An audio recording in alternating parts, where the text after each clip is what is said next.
Alright, I suppose it is time to get started, everyone. Welcome! I hope you guys are having a wonderful day. Welcome to the third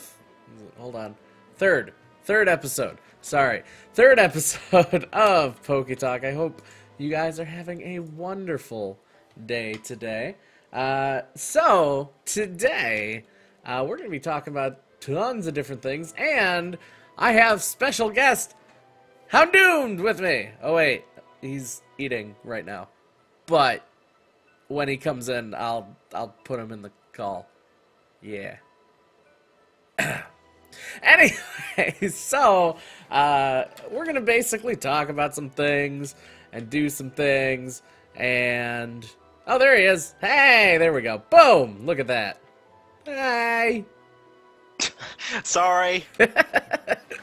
Hound00med just got done with like a crazy long stream and he had to eat really quick, so totally Yeah, I haven't even finished eating. I haven't finished eating, but I've put it aside because I'm dedicated to the PokéTalk.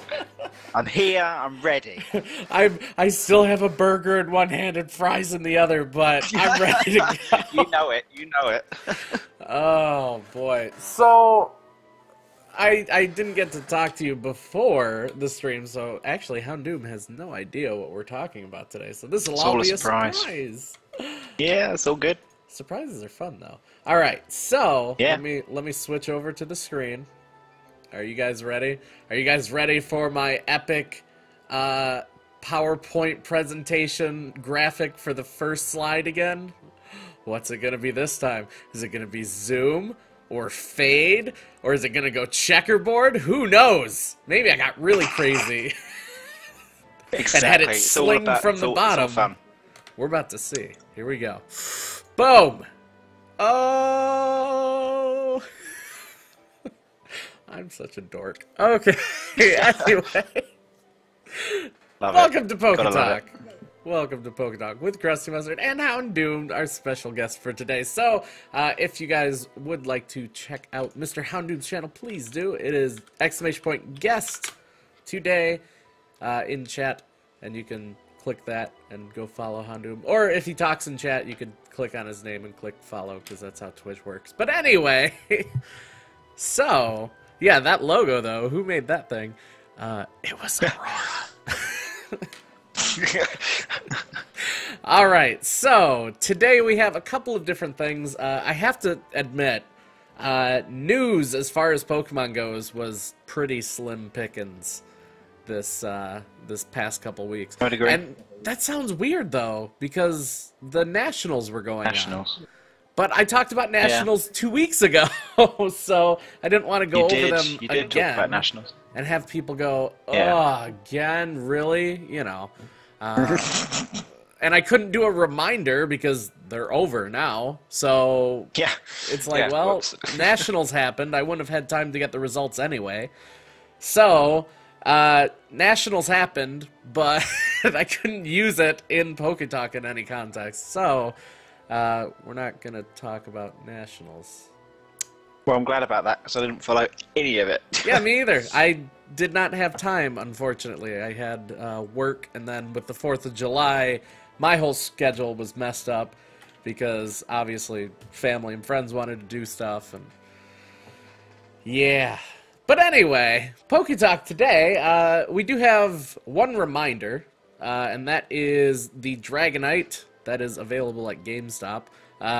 I think it's only US, but I don't know. Do you guys have the Dragonite? Oh, no. Well, I don't think so. That stinks. It is US only. You can get a Dragonite by going to GameStop. Also, the tagline says, "Get an awesome Dragonite." And it's a little misleading because they say it's battle ready. Battle ready to the Pokemon Company means something completely different from battle ready to me. Exactly. Battle ready to me is 5 IVs, fully EV trained. Nope. This one is just, it's got good moves, and it's in a Cherish ball. So, it's not even shiny. Not even shiny. Are they?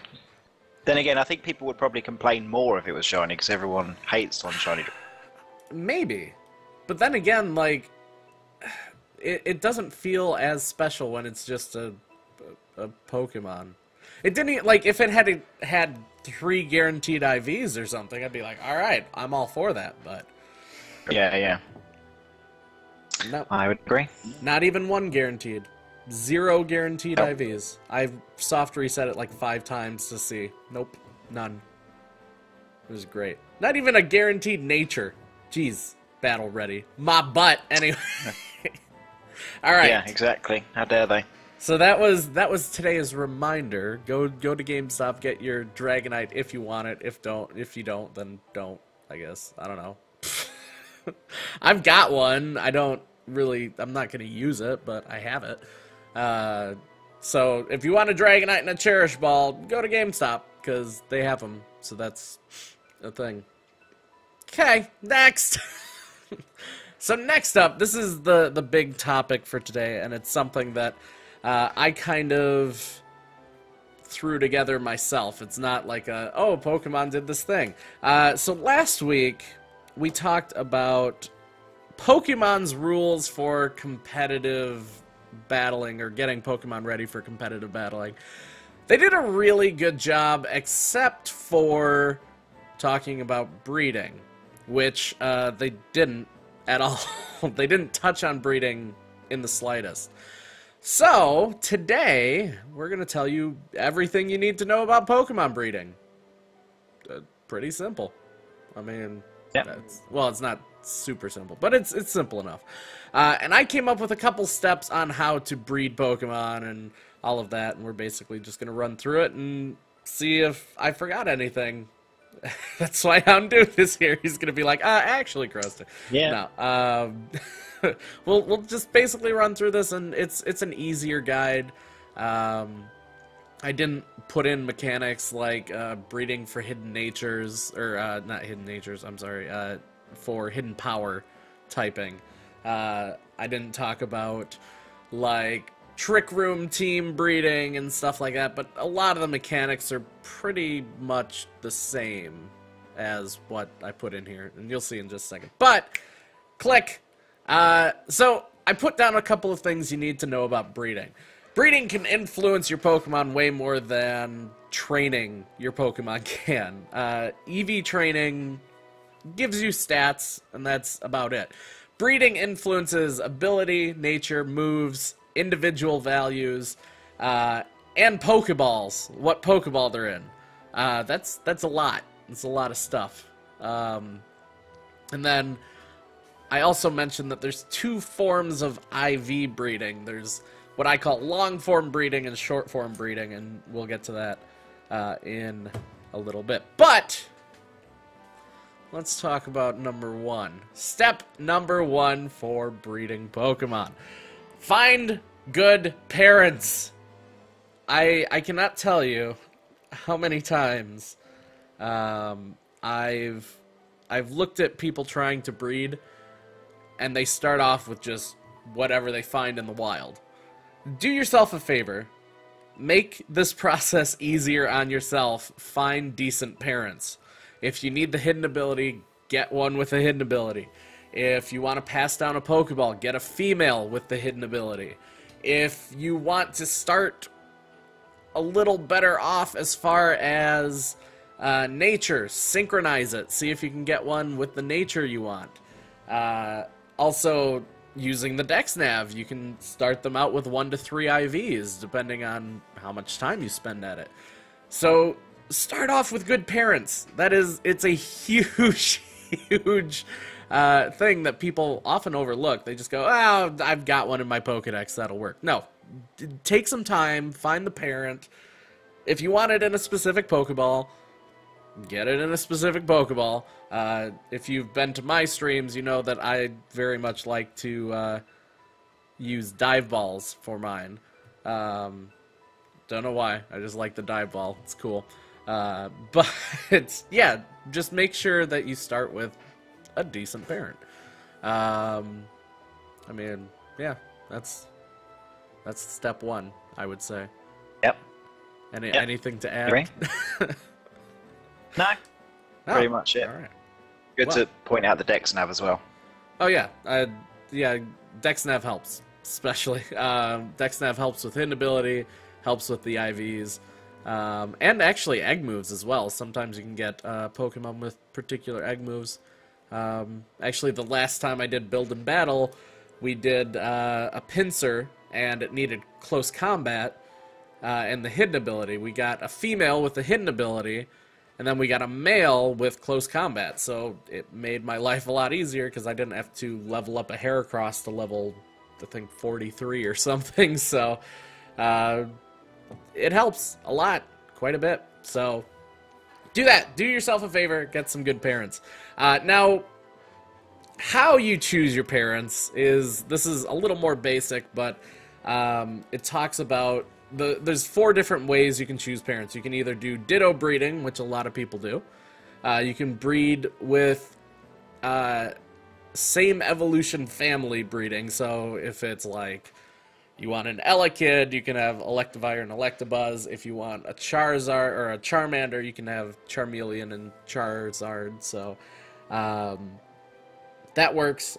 Same species breeding, same thing. It's, you know, pairing Charizard with Charizard to get Charmander. And then there's egg group breeding, which a lot more people use. I don't see too much same species or same evolution. I see a lot of egg group because that gives you egg moves, and then ditto breeding if you're just breeding for stats. So, yeah. Those are the 4 different ways you can do it. Now, I like diagrams. I'm a very visual learner. Visual learner? I'm a visual learner. I was going to say dumb learner, I guess. I don't know. I'm a very visual learner. And I wanted to diagram a lot of this out. So I did abilities first. This is a good example of how to breed abilities. Now, I chose Delphox because Delphox has 2 abilities. One is Blaze, the other is Magician. Magician is its hidden ability.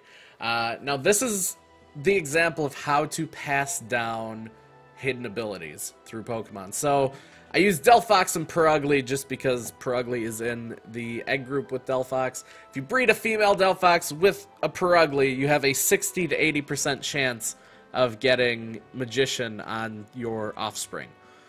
I say 60 to 80 because I could not get a solid figure. It's either 60 or it's 80, so it's 60 to 80. You have a 60 to 80% chance to pass down that nature to your offspring. If you breed a male Delphox with Magician with a Ditto, you have a 60 to 80% chance. That's actually new in Gen 6. Gen 5, if you had a male with the hidden and you bred it with a Ditto, it would not pass. So that kind of sucked. But now they've made it a little bit easier. What? Do you... it's been so long since I've bred anything. If you breed, say for example, a female Delphox with a Ditto, that still passes down, doesn't it? Yes. Because that didn't used to pass down. No, I think Gen if you 6, bred with a Gen Ditto in Gen 5, you would not pass down the ability. No. So breeding with Ditto in general just made it impossible, which was very difficult to breed hidden ability competitively trained Pokemon because you had to have a 6 IV parent, basically, or you had to work your way up. And we'll get to that in just a bit. We'll go to long-form breeding, which is difficult. But anyway, we have 2 different ways to get the hidden ability now, and then if you just take the base form with another Pokemon, you're not going to get the hidden ability. You're just going to get the natural ability. So, yeah, if you want the hidden ability, make sure you're doing one of the first 2. Don't do the last one, because you're not going to randomly get the hidden ability from a Delphox with Blaze. So, there's that, and then I also have an example of breeding for Pokeballs. Now, I have Absol and Vulpix here. Absol and Vulpix are in the same egg group, so that's cool. If you take a female Absol, breed it with a male Vulpix, you're going to get the ball that the female was in. So Absol is going to end up in a Premier Ball in this example. If you take a male Absol with a Ditto, or a female Ditto, I guess, technically, at that point, you're just going to get an Absol and a Pokeball. You're not going to pass down what the Ditto has. So, if you're breeding for Pokeballs, you need to get the species of the Pokemon female in whatever Pokeball you want. You see me do that quite a bit on my stream, where I'm catching things in dive balls, and they have to be female, and they have to have the hidden ability as well. Makes it a lot easier. So, there you have how to breed for Pokeballs. It's pretty simple. Just keep it female. That's it. Nothing else. No, literally it. Do you? So you said you haven't done much breeding, right? Like lately, anyway. I haven't done it recently. I've done a lot of breeding in the past. Did you ever I used to just keep them randomly in make Pokeballs? competitive. Or? Well, I guess in the past depends. Well, if I could find one that was of a Pokeball that I liked, then yeah. Otherwise, just didn't really care too much. So I ran with it. I didn't used to care, but then I'm like, I'm doing it anyway. Might as well, you know. So I guess I don't know. It's all design. It has nothing to do with the Pokemon, like, at all. It does not affect the Pokemon at all. But it's cool because, you know, seeing just normal Pokeballs all the time is kind of boring. So I do dive balls all the time because that's my signature for Pokeballs. So, but anyway, boom. Next step. So that was step 1. Pick some good parents. That's how you pass down abilities on Pokeballs as well.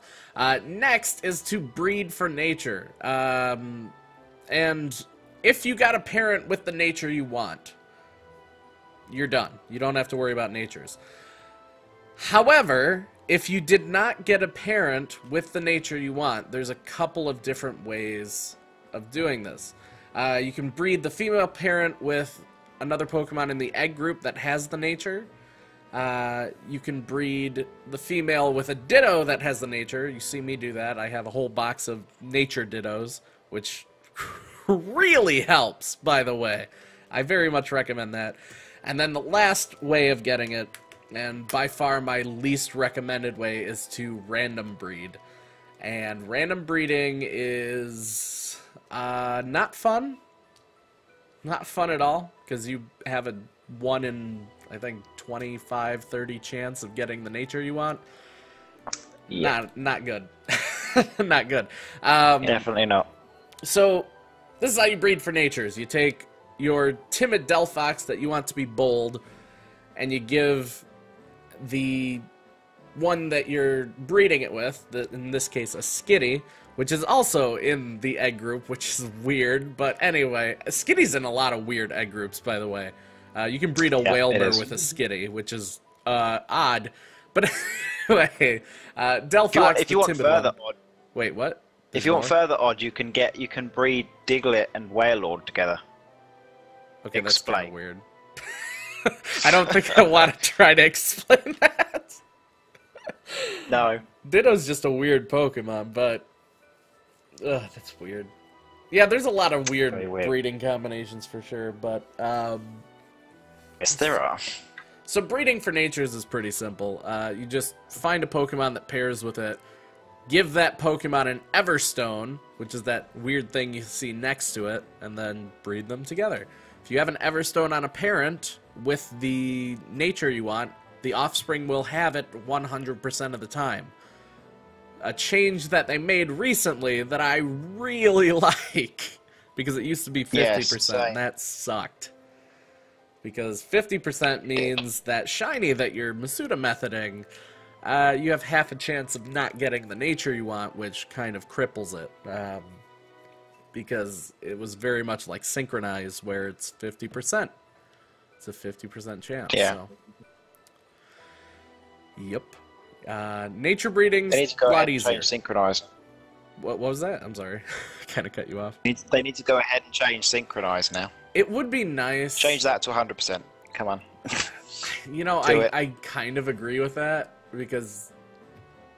But then again, I can kind of see why not, because it would be maybe too much control over nature then. I don't know. And then again, you might end up... I don't care. Well, then again, you might end up, say, early game in Alpha Sapphire catching a Ralts with Synchronize, and then everything's got like a, I don't know, modest nature, and all your physical attackers are crippled because of it. I don't know. Yeah. I don't know. Maybe they will change it. Maybe not. I don't know. But who knows? All right. So that was Nature's. That's another one of the simpler things for breeding. And most of this is kind of in order as well. Like, you want to get the ability and the Pokeball squared away first. Then you want to square away the nature. And then you want to square away the egg moves, which is the next one. Pokemon do not just learn the moves that are in their movesets. A lot of people just think, well, they can learn what they learn leveling up. They can learn what they can learn from heart scales if they evolve and they get cool moves that you have to heart scale. You get tutor moves, and you get TMs and HMs. But there's a whole nother stack of moves, and those are egg moves. A lot of people have told me that egg moves are the hardest thing to do with breeding. They're absolutely not. They're super easy. Even chain breeding, a lot of people say, oh, chain breeding's the hardest. No, it's totally easy. It's not that big of a deal. But, basically, if a Pokemon is in an egg group with another Pokemon, there's a chance that one of the moves from that other Pokemon will pass to your original Pokemon, the one that you want to breed. So, in this case, we have Delphox and Purugly again. Purugly learns Hypnosis. Delphox doesn't. But if you breed a male Purugly with the female Delphox, you're going to get a Fennekin that has Hypnosis in its moveset to start out. So you can get some really cool moves on the Pokemon that don't usually get it. One of the most common ones that I see is Ambipom with Fake Out. Ambipom does not learn Fake Out from leveling up. He learns it from breeding. If you breed him with another Pokemon, forget which one, there's a couple. Usually there's a couple options, but if you breed him with the right Pokemon, you will get Fake Out on that moveset. And it's really useful, especially because he has Technician and he's Normal type, so it does a lot of damage. But it's a great way of getting moves that usually the Pokemon does not have. Sorry, I had to adjust my chair there, so I muted my mic. It's alright. Actually, you can make some really neat movesets with egg moves. My favorite one thus far was putting Reflect type on my Omastar. Because nobody even knows what that move does. Basically mirrors the type of the opposing Pokemon, which is crazy useful when they send out a Sand Slash and it's going to use Earthquake on you to do a bunch of damage, or they send out a Grass type to hit you with Energy Ball, and then you're magically Grass Poison type, and they're 4 times resisted then. Really cool move, but the only way to get that is actually to chain breed it onto Omastar, which is, for lack of a better term, a pain in the butt.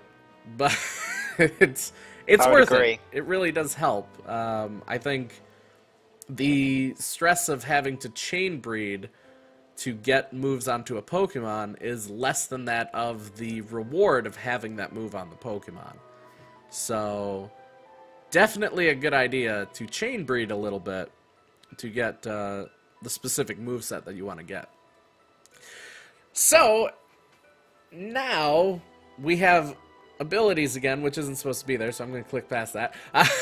Then we're going to go to IVs. I don't know what happened there. I must have accidentally copied the slide or something. But we have breeding for IVs. This is the final step. This is it. Like, if you squared everything else away, this is the longest portion of it. Because breeding for IVs is a process that relies very heavily on RNG. It's very much based on whether the game wants to be nice to you or not. Sometimes the game's like, yeah, here you go, have that thing you wanted. That's great. Sometimes, even if you're doing everything right, it can take 4 or 5 hours to get the Pokemon you want to appear. And it's very much RNG, but you can manipulate it in such a way that it takes less time. And that's where the two different forms of breeding come in, long form and short form. Long form is breeding without the use of a 6 IV Ditto. Short form is breeding with a 6 IV Ditto. Short form is way easier, but I wanted to cover long form because not everyone has access to a 6 IV Ditto. If you can get one, get one. They help a lot. Trust me, I know. I do. I have one. There is a site that's a good place to get one. If you use Reddit, yeah. If you go to the subreddit Breeding Dittos, make sure to follow their rules. They'll sometimes have giveaways where you can get as many as you like. Well, one per giveaway, but as many as you like. But sometimes the site will open and it will allow you to actually get one free one. They'll always be free, but there will be just restrictions, so make sure to check their rules. But it's a great place to get one just for free. Doesn't matter what you do, and it's on GTS, so yeah, it's quite easy. It's always good to get one if you can. I also, with my Berry Buck system for my rewards and everything, I have breeding dittos on sale for $500. So, totally useful. Probably one of the best investments you can make in Pokemon if you can get one. But let's talk about long form breeding. Long form is starting with two parents that are not perfect and working your way up. And this process takes forever. That's about the best I can do. It takes a long time. Let me get a pen. I got a pen. Look, I got a pen. Well, you can't see it yet, but I got a pen. Okay, so I have starting here, this one, I have a female Alakazam with 1 IV in attack. And I put that there because we actually have to keep track of these for this to make sense. So we have the Alakazam with the 1 in attack.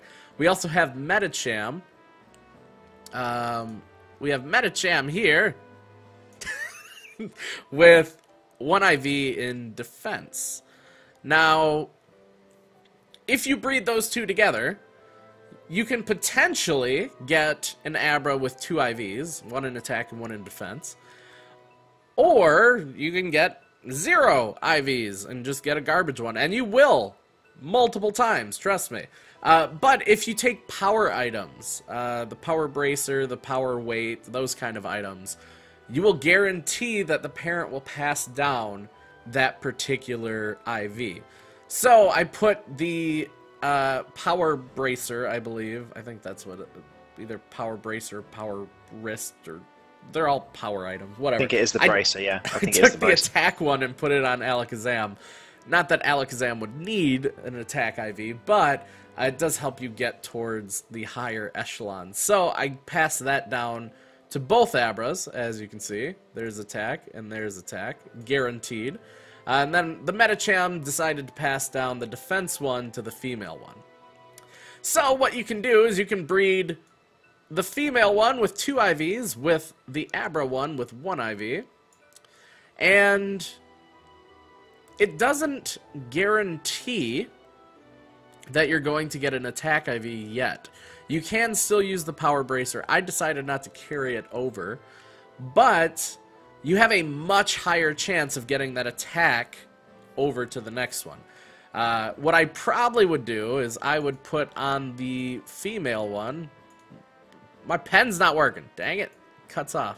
What I would do probably is on the female one, I would probably put whatever the power item is for defense, so that passes down. Because the attack has a much higher chance of passing down, because you get 3 IVs from the parents guaranteed. And you can make that higher later with Destiny Knot, but you don't want to up it too early, because if you're pulling 5 crap stats from the parents, your offspring's going to have 5 crap stats. So you have to breed it up a little bit before that happens. So I put the defensive bracer, here it is. That's the defensive bracer power item, whatever it is. That goes on this one. So we breed this Abra with the one with only attack, and randomly the game decides to give us an extra IV in HP. So then we have 1 with attack, defense, and HP.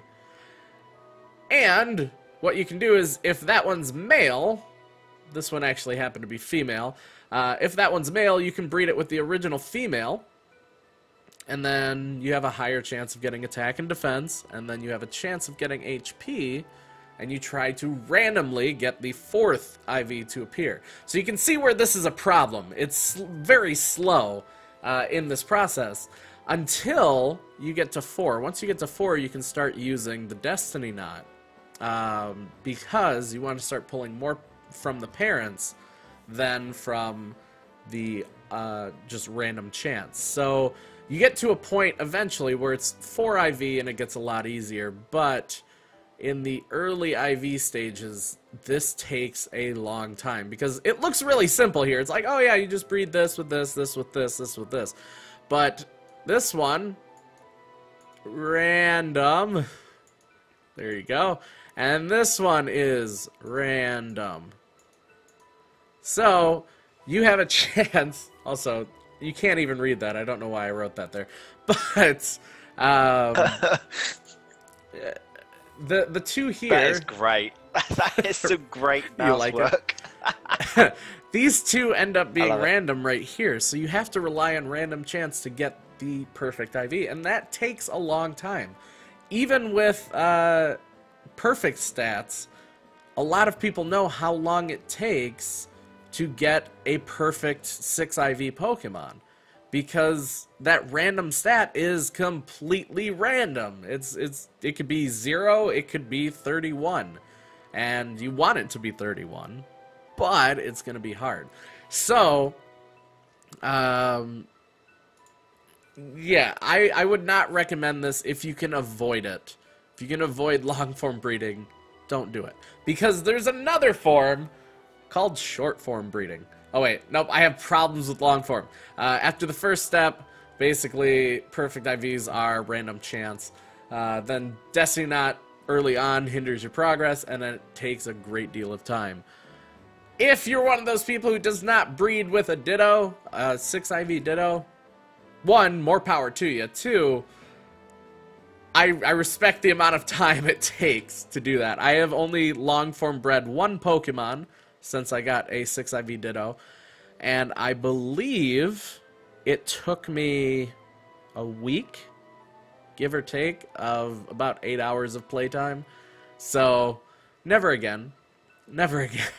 Because now what I can do is I can kick out about 2 competitive Pokemon in 3 or 4 hours. And that's because I use short form breeding. Now, short form breeding, I started with an Altaria here with no IVs. This is a terrible Altaria. It's a Terrataria.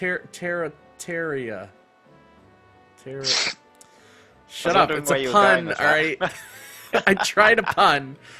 Okay, so I'm starting with a crappy Altaria I just caught out in the wild somewhere. I would still recommend trying to get a better parent, but this is I found this on Wonder Trade, and I don't have another Altaria or a way of getting another Altaria, and I'm gonna breed this up to be a perfect one. So you have your Altaria, your crappy Altaria, and then you also have your 6 IV Ditto. So I listed out all of the different IVs he has.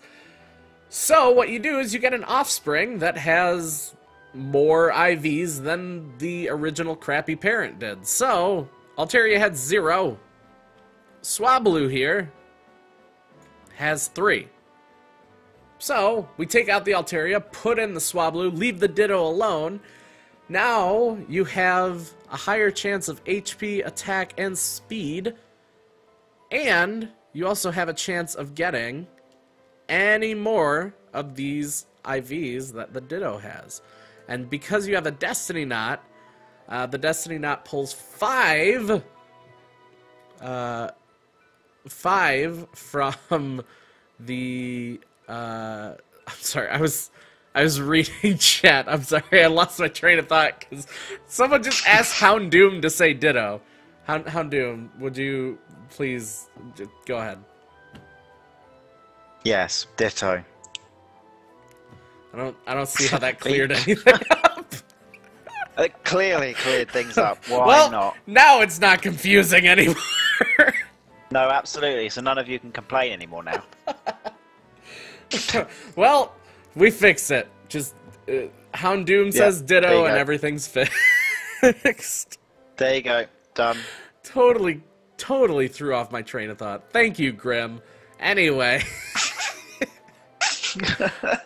Where was I? Oh yeah, okay, so we were on the second step here. We have the Swablu, the 3IV Swablu, and the 6IV Ditto in the breeding center.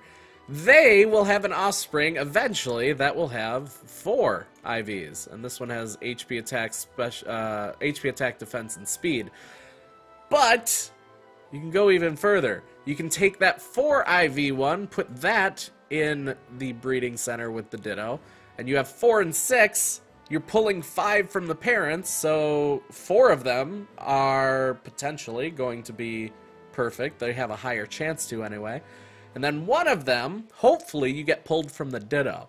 And that's what happened with this 5 IV one here.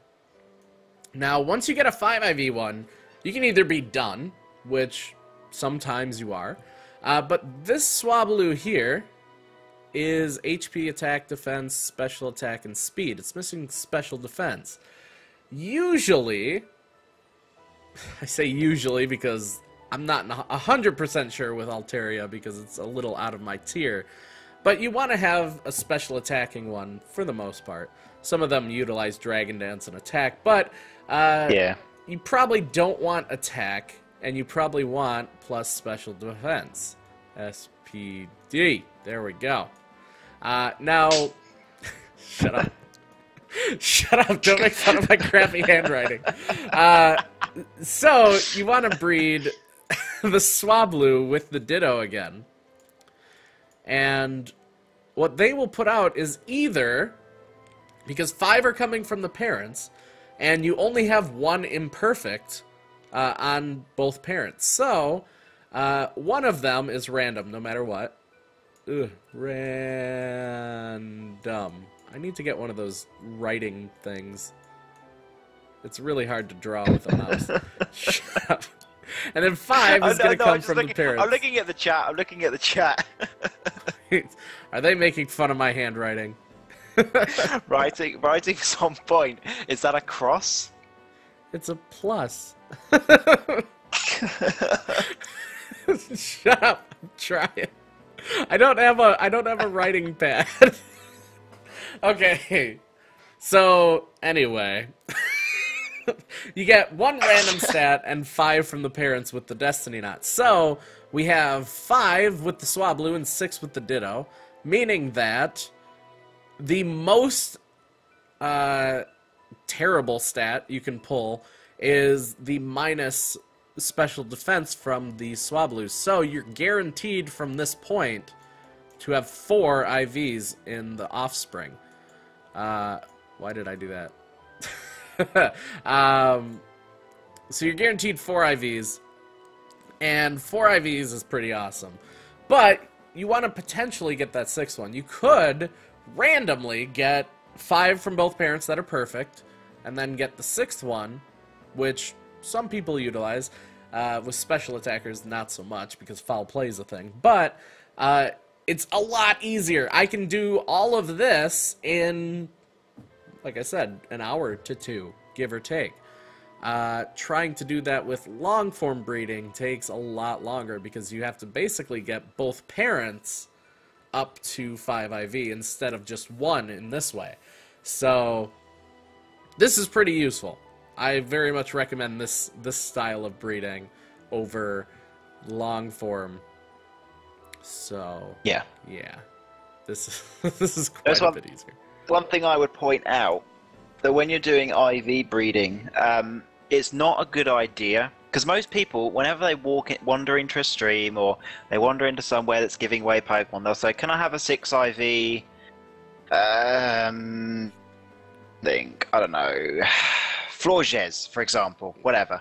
And Florges is known to never be a physical attacker, it's only a special attacker. So, because of that, you don't want to have the perfect attack IV. You want to have it as low as possible, and not only because of foul play, but because of confusion, which, due to Hurricane now being a much more prominent move, thanks to Mega Pidgeot, confusion is a lot more common. And if you have a lower attack stat, then you'll take less damage from confusion. So if you have higher defense and lower attack, then you'll take less damage. So it's definitely something to remember when you're doing your breeding. When I'm doing breeding, usually I stop at 5 for the most part. There's very few Pokemon I've ever decided I need to go to 6. Well, I mean, it's mainly mixed Pokemon. Things like Mega Absol, Hydreigon, mixed maybe. attackers is basically it. Because if you're investing too much into attack, 1, confusion damage goes up, and 2, foul play goes up. And with special attackers, especially psychic-type special attackers, you do not want to get hit by foul play, because that will kill you. If you have a Kadabra, and you want Kadabra to be more viable against dark types, you lower his attack, because you do not want that attack to be higher. You don't want him to take high confusion damage. You don't want him to get hit by foul play, because he's a very frail Pokemon. Defense also factors in there. If you have a high defense and a low attack, you're not going to take anything from confusion. That's fine. But if you have very frail defenses like Kadabra, you want your attack to be lowered to kind of compensate for that. There's very few times I'm ever going to intentionally have lower HP defense and special defense. 9 times out of 10, those are maxed. I think I've only ever not maxed one of those, and that was because one of the defenses was terrible anyway, and I got a shiny. So it wasn't perfect. It wasn't ideal. But I'm very much not okay with getting rid of defense or special defense. Speed depends. If your Pokemon's not going to outspeed anything anyway, speed doesn't matter. So you could actually stop at 4 if you get minus speed and minus whatever attack it doesn't use. Actually, with Shuckle's a perfect example. I would stop at 3 IV for Shuckle. I would do HP defense and special defense. I don't really need attacks, special attack, or speed with him because they all suck. So unless you run power trick. If you run power trick, you might want them. Power trick just that switches them, doesn't it? No, never mind. No, you wouldn't. No, never mind. Yeah, so that switches them. I mean, it would give you more defense after the power trick, but true, yeah. That's about it. So 6 IV is not necessarily a bad idea, but there's a lot of people that'll come in and be like, how come you don't have a 6 IV Primeape? It's like, Primeape doesn't use special attack for anything at all. His special attack sucks. Why would I use his special attack when I use his attack? There's no point in going further in breeding. It's not perfect. A lot of people say, oh, I got a perfect 5 IV, which is a total misnomer. You can't have a perfect 5 IV. But you can have good enough, for a 5 IV. And that's a lot of the time what I'll do over 6. I prefer my special attackers to always have minus attack. And actually, there's been a few times where I've taken the 6 IV I bred from a special attacker and bred it until I got the 5 IV with minus attack, because it was just a better idea for special attackers. So, yeah, I think that is pretty much everything. I do have a list of useful items for breeding. One is Everstone. Get like 100 Everstones, seriously. I lose them all the time because I'm an idiot, and I release the parent before I take the Everstone off, and you lose it then. So just go to, Fiery Path. Roggenrola holds them occasionally if you dex nav them. Go there with a Pokemon with Thief and just start kicking the crap out of Roggenrola. Go shiny hunting once for Roggenrola. Do you mean Geodude? Geodude also has it. Roggenrola has about a 50% chance, though, so I go for him instead. Oh, right. Geodude also has it, but Geodude, I think 10%. something like that. So it's a little less. I can't remember stuff. There are Pokemon who have them though. Yeah. There's a couple different Pokemon. Roggenrola is the one that I choose just because it's 50%, and if you use Compound Eyes, it's like 80. So totally worth it to go there, just Dex Nav for a little bit, get a butt ton of Everstones, and go to town. So get a bunch of Everstones, get a Destiny Knot, which is by far the hardest one to get out of these three. Destiny Knot in Oris you can get by winning a master level contest occasionally, or fighting, there's a couple in the Meteor Falls somewhere, or Dragon Trainer, I think, in Meteor Falls. And you can sometimes get it. I'm not I thought it was C. Morville from the couple. Oh, yeah, no, it was. You're right. I'm thinking something else. Yeah, C. Morville, there's a couple there, and they give you the Destiny Knot occasionally.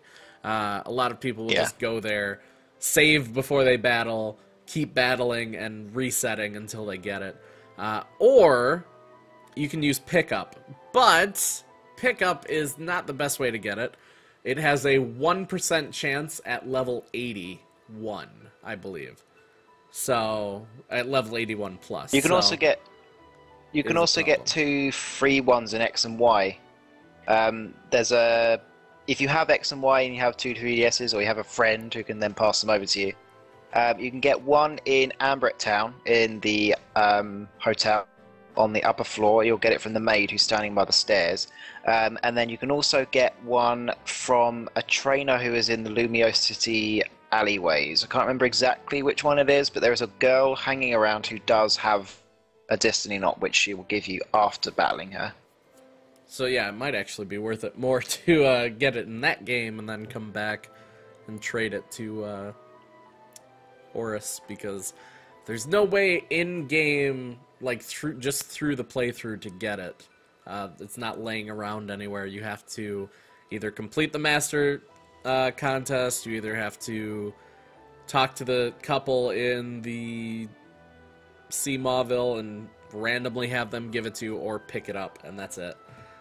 So it's a little harder to get in Oris than it is in X and Y, obviously, but kind of a pain in the butt to get. I always give out the Dittos that people buy from me. I give a Destiny Knot with it because I know that one's hard to get. And then the last item to use are power items. I very rarely have to use these. But if you want to guarantee a stat on a Pokemon, it's the best item to use. You're not going to... It should also be noted those... Oh, go ahead. Those power items will also be essential for when you do EV training, so you'll want them anyway.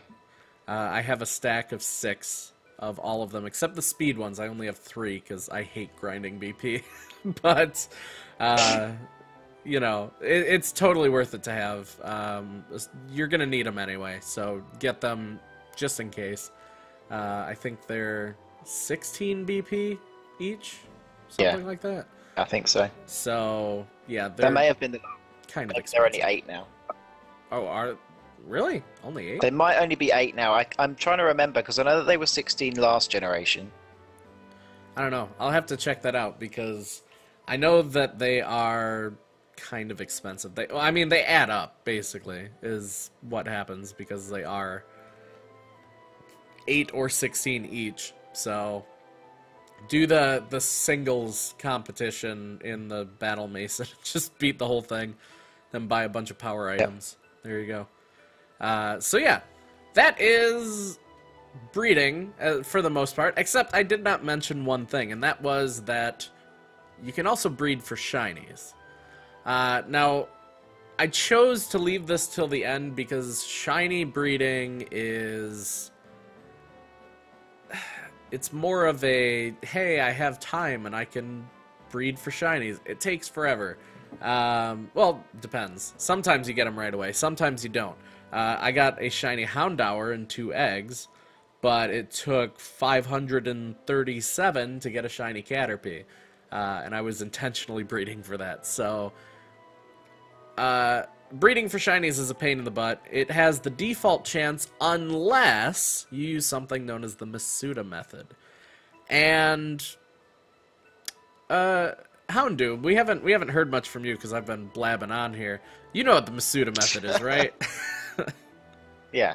Would you I've like done a to couple of Masudas on explain stream. it to everybody? Go for it. So, the Masuda method is essentially a method of breeding shinies that was hinted at by Junichi Masuda during the 4th generation. And doing it will require you to have a parent who is from your region. And you'll know if it's from your region because look into your Pokemon status screen. It will not have any symbol anywhere that's like a black box that will have 3 letters in. If it's from a different region, you'll quite often come across these from Wonder Trade. They'll have a box in them that will say Japanese, it'll be JPN. You can also get ones like ITA for Italian, FRE for French, etc. So you can get many different ones, mainly from Europe and then Japan, and also the English one as well. So you can get one from your region, and then you'll also want one from a different region. It doesn't matter which one, but just as long as it's from a different one, then you'll have the chance of getting better odds for your shiny. So obviously, what you want to do is you want to have a parent who is ready to breed, because obviously if you want to be breeding for a shiny, you want it to be competitive, surely. You don't want it to just be any old Pokemon.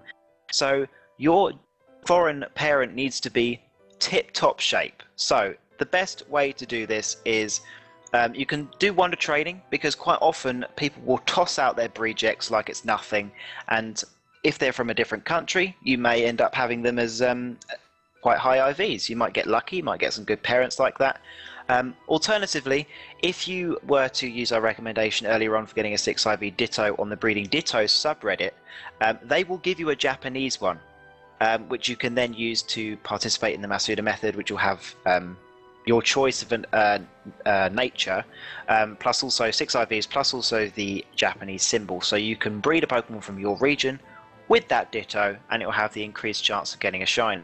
Now, the increased chance of getting a shiny, if you have the shiny charm, it will increase from the 1 in 1,300-ish kind of range that the actual shiny chance is. It will push it down to 1 in 512. Now, if you have the, if you don't have the shiny charm, the normal shiny odds would be 1 in 4,096 for getting a shiny through breeding normally. And you'll also have that same chance if you breed Pokemon from your own region, or yeah, for example, just like that. If you then breed with the Masuda method without a shiny charm, that chance will be pushed right down by it will be multiplied by 4, divided by 4, sorry, and it will then be pushed down to 1 in 1,024. So as you can see, it's quite a big difference and will certainly increase your shiny odds. So if you want to breed for shinies, if you really want to get your Pokemon competitively viable and a nice, shiny, awesome color, then Masuda method is the way to go, because it's the quickest way to do it. Get yourself a Ditto on Breeding Dittos, shove on that Destiny Knot, shove on the Everstone onto your other Pokemon, and breed yourself a Pokemon that you're proud to call your own. Wow. I feel like I sold that well. It's like Houndoom is like the official Masuda method promoter. Like, if you're looking for some way to get your Pokemon shiny, let me tell you about the Masuda method. That totally wasn't the intention at all. But hey, I will run with it. Well, I mean, yeah, everything you said was actually more than what I put on here. I didn't put the specific chances, mainly because I couldn't find anything that explained it the same as the next site I went to, so I was like, nah, forget about the chances. Yeah. It just raises it. But it does. It significantly increases the chance of getting a shiny. 1 in 512 is an insane chance. 1 in 512 is really high. Yeah. So it's a really good way of getting shiny Pokemon. I know when I do wonder trading, I don't do it on cast, but when I do wonder trading, I said doo-doo, I usually put out 5 IV Pokemon, unless they're shiny, then I'll, I trade shinies too, but I wonder trade off 5 IV Pokemon all the time, because, one, I don't want people giving me Zigzagoons, so I don't give people Zigzagoons, obviously.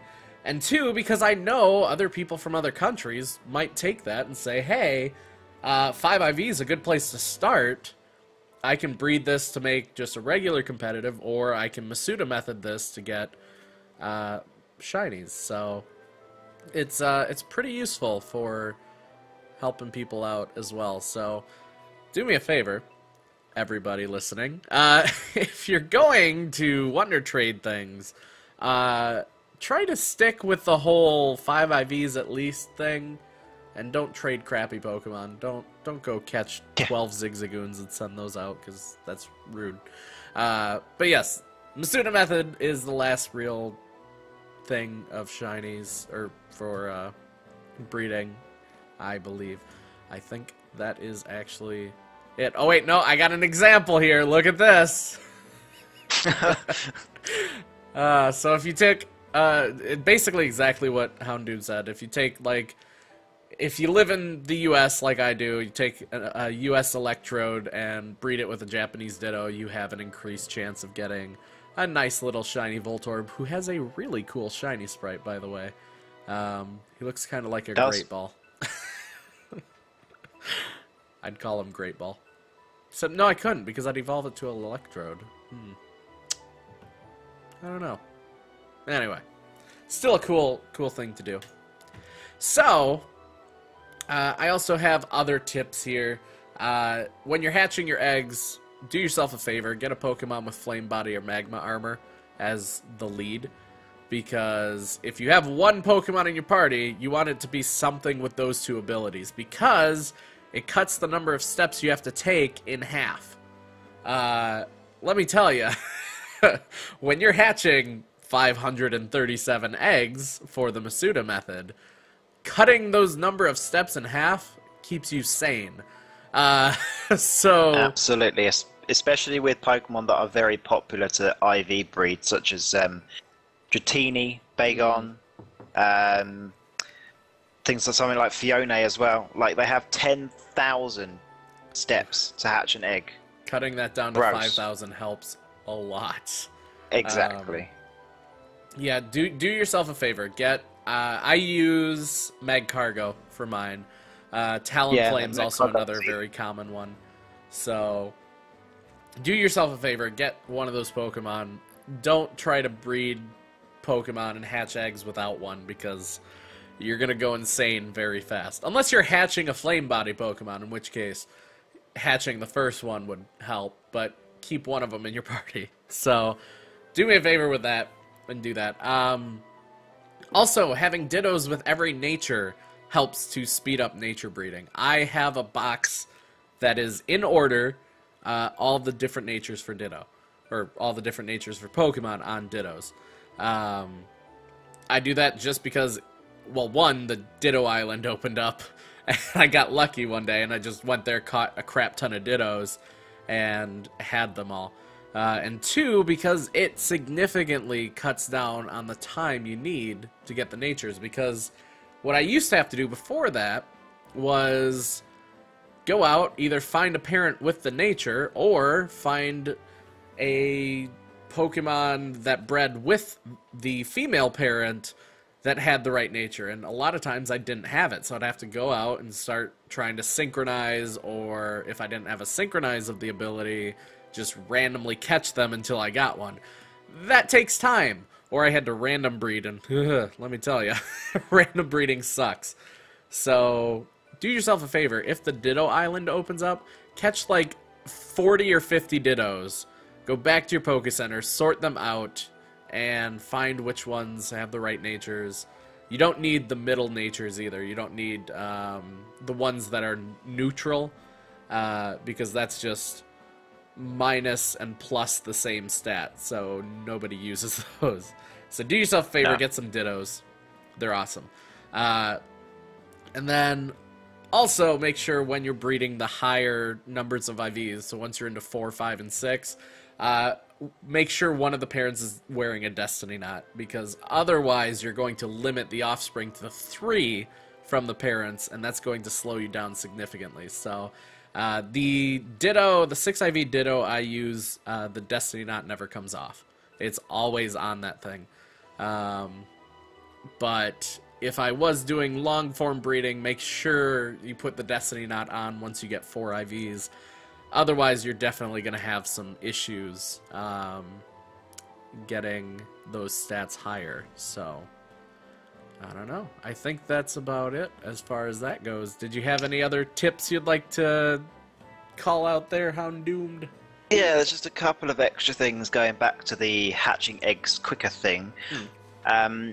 One thing would be, if you're playing X and Y and you're doing breeding, if you're bringing a Pokemon with Flame Body or Magma Armor, I would advise bringing a Pokemon that can have Flame Body and Fly.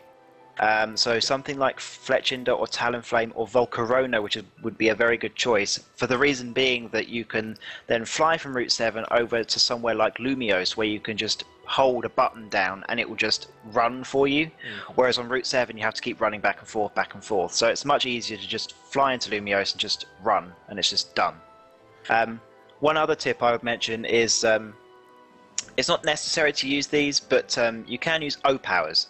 The hatching O-Powers will decrease the amount of steps that you need to do even further. This stacks with the Flame Body or Magma Armor abilities, and they will decrease the amount of steps that you need. The higher level that you use, the more effective that they'll be, and if you have access to power saves, or then you have a friend who has access to those, they can also use Hatching Power S, which will last for 8 minutes instead of 3.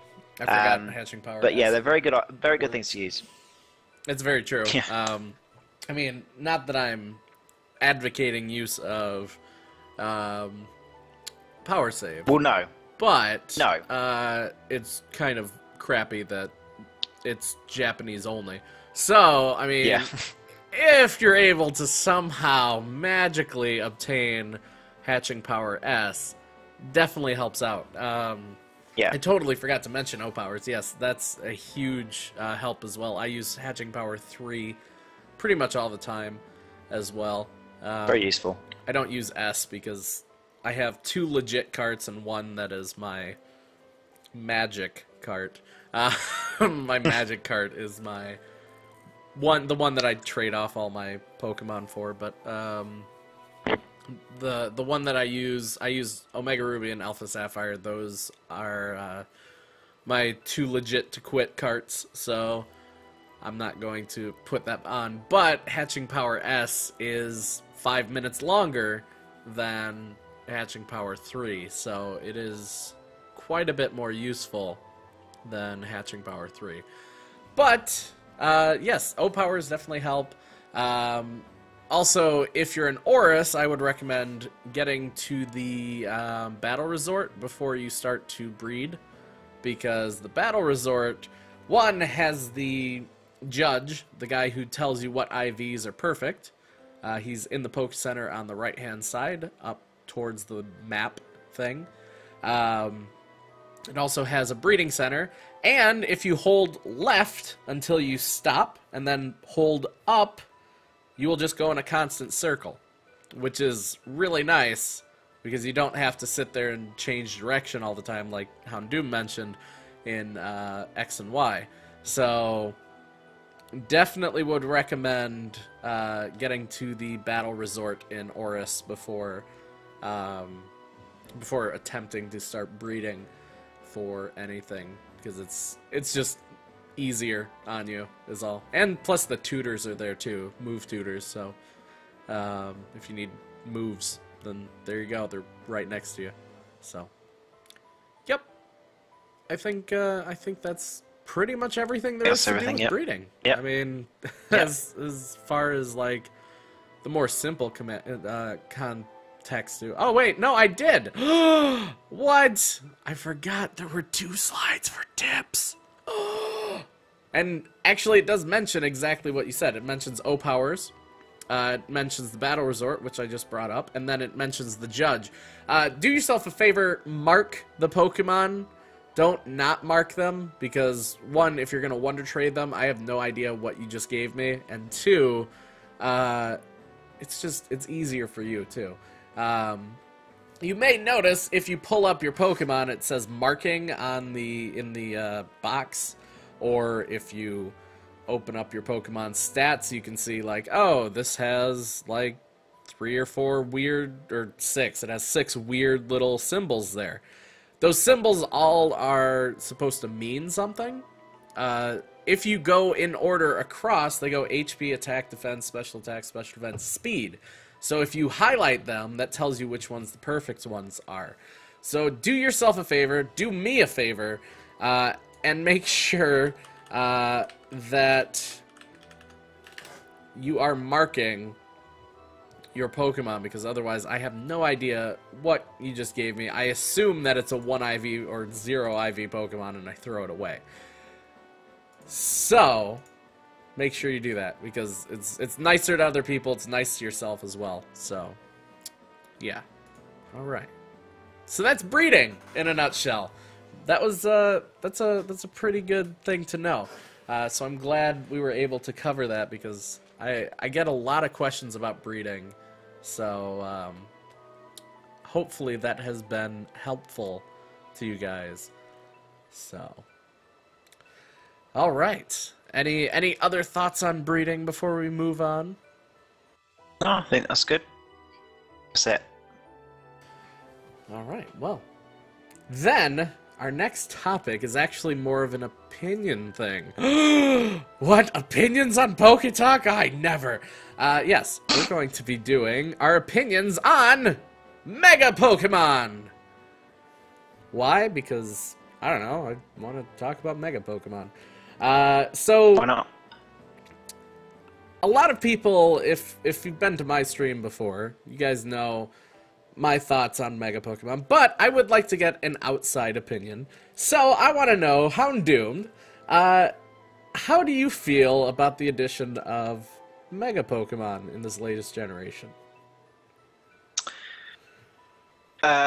Mixed, essentially, because I like the idea of Mega Pokemon, because I don't see Pokemon moving past the 3-stage evolution line, and it's nice to see some Pokemon such as starters get kind of extra forms that are the same Pokemon that you know and love, but then will also give you a bit of a bonus in battle. And so I think that they're a really, really cool idea. Some of them look amazing, the graphics look amazing with them, and I think that they did a really nice job. But it has made some Pokemon completely broken. I agree. And it also I think I know who you're talking about, too. Yeah, there's quite a few Pokemon that are completely broken with Mega Evolution. Yeah. Not just Rayquaza either, though. But there's also something like... to be honest, right, okay. So when they did X and Y, I thought that they copped out with Mega. I thought, okay, well, they're giving us 60, 70 new Pokemon. Big freaking... I don't care. That is way too few. What they should have done is, instead of copping out with Megas, they should have given us what they did in Gen 4, which was a very, very nice thing, in that they gave us a set of new Pokemon, a nice new fancy region, plus they also gave us lots of new evolutions of older Pokemon, which I think was a really cool idea, and I think it's much better than the Mega idea, because there are some Pokemon which are completely pathetic and would be much better with an extra evolution. For example, something like Mega Marwile. Marwile would be great with an extra evolution. I don't necessarily Mega. I think that Mega Marwile could have been an evolution of Marwile, and it would be a lot stronger, would have a nicer ability, etc. So I think that they could have done it like that, and it could have been a bit more of a progression, instead of a kind of eventually every Pokemon will get a Mega and nothing will stand out. So I think that they should have done an evolution route rather than a Mega route, because then it would have been a lot better. A lot simpler, would have been a lot nicer, and yeah, I think they were good. I think they were nice, but when you look at some of the Pokemon that have come out of Megas, some come to mind quicker than others. Good examples: Rayquaza, Salamence, Gengar. 3 of the most overpowered Pokemon that have ever come out of Pokemon ever. I would consider those 3 to be the top tier Pokemon of any game. Primal Groudon is also at the top, and Primal Kyogre is also pretty good as well. But it's just so many Pokemon which are Mega Mewtwo. Crazy good. Well, see, the only thing about Mega Mewtwo is that I'm thinking about Mega Mewtwo and how overpowered it is, But at the same time, I would not consider it more OP than Gengar or Salamence. I suppose. I think Gengar because outspeeds it's it, kind it? of counterable. I'm pretty sure Gengar, yes. Mega Gengar outspeeds it, so... Yeah, I think it does. But Mega Gengar could take on a Mega Mewtwo X, but I don't think it could take on a Mega Mewtwo Y. Too. Forgot about Kangaskhan. Kangaskhan is also very broken. Oh, that thing. Kangaskhan and Lucario are very broken Pokemon. Well, I mean, I totally see good. like where you fall into that. Like I'm very much on that same side where it's like, why did they give certain Pokemon Mega Evolutions when they totally could have just given them evolutions, like Mawile, like Banette. Banette would have been a great Pokemon for an evolution. Stuff like Sableye, like all of these things that were weaker 1 to 2 stage Pokemon, they could have given another evolution. I also am not the biggest fan because it feels gimmicky. And Pokemon wasn't gimmicky before that. I mean, there were a couple like Pokemon that were kind of, oh, this one has its own little, I guess, gimmick, but as a whole, Pokemon wasn't gimmicky, and then they came out with these, and it was like, well, we're going to put out some of the Pokemon that definitely need Mega Evolutions, or some sort of evolution, like Mawile, Sableye, all of them. But then they also said, well, we're also going to give Charizard, Venusaur, and Blastoise, and Mewtwo. You know, it's like, well, you can't do a mechanic to the game that's actually legit, and then also do like fan service for this other part of it, you know? Yeah. And that's the part that bugs me, is the straight up fan service. I mean, Mega Blaziken came out in X and Y. That was pure straight up fan service, you know? And that it kind of bugged me. But at the same time, I can deal with it. The thing that bugs me the most is that Mega Evolutions happen mid-turn in battle. Except for the primal ones. I wish they all behaved like the primal ones, where you sent them out and they just Mega Evolved. Because what happens more often than not is I will plan my attack for the non-Mega Evolved form, and then it'll Mega Evolve, and that changes how the attack behaves. The biggest problem I have is Mega Altaria. I cannot stand Mega Altaria because it goes from Dragon Flying, which is 4 times weak to Ice, 2 times weak to Dragon, to Dragon Flying, which is 2 times weak to Ice, immune to Dragon. So, if you, I don't know, have a Noivern, not talking from experience or anything, but if you have a Noivern, use Draco Meteor, it Mega Evolves at the beginning of the turn, out-prioritizing your attack, and it becomes immune to your attack, and then it hits you with Play Rough or whatever crazy fairy-type move it gets, and you die. That seems a little cheaty to me. If they wanted to make it more fair, rather than have them Mega Evolve at the start of the turn, maybe they Mega Evolve when their speed would allow them to Mega Evolve, because they do get priority over everything else, and that's a little ridiculous to me. But at the same time, I know I always harp on Megas on my cast, but they're not the worst thing to come out of Pokemon. I mean, they've done some bad stuff. My least favorite thing in any of the generations is the addition of Natures. I think that was a total messed up move, but Natures are terrible. Like I said, they can cripple shiny Pokemon because you got the wrong one. But at the same time, Megas aren't terrible. Certain Pokemon, like I said, did get some Megas, and they totally need it. Like Banette. Banette becomes totally viable once you Mega Evolve it. It has a crazy amount of attack, and it gets Prankster, which is an amazing ability. Especially for a Ghost type, which can learn a lot of different status type moves. So, I mean, yes and no. I'm kind of yes and no on Megas. And it's funny, actually, because the Pokemon that we're going to talk about for our competitive analysis is indeed a Mega. So it'll be interesting. to see that. There's only one thing that annoys me about a Mega, and the sole Mega that winds me up and proves that Pokemon kinda just wants to go. They want to take 5 steps forward. Go, yes, we are ready to outlaw certain things that are going to be way overpowered. We made a mistake. We're sorry. We're going to fix it. And then take 10 steps back when they completely revert back to what they did in the first place. And that example is Mega Gengar. And if you're unaware of what I mean, then you might be aware, if you were a Gen 5 player, that Chandelure initially had Shadow Tag as a hidden ability. Now, it was never released officially, and has only ever been released in Gen 6, where its hidden ability was changed to Infiltrator because it was deemed too overpowered.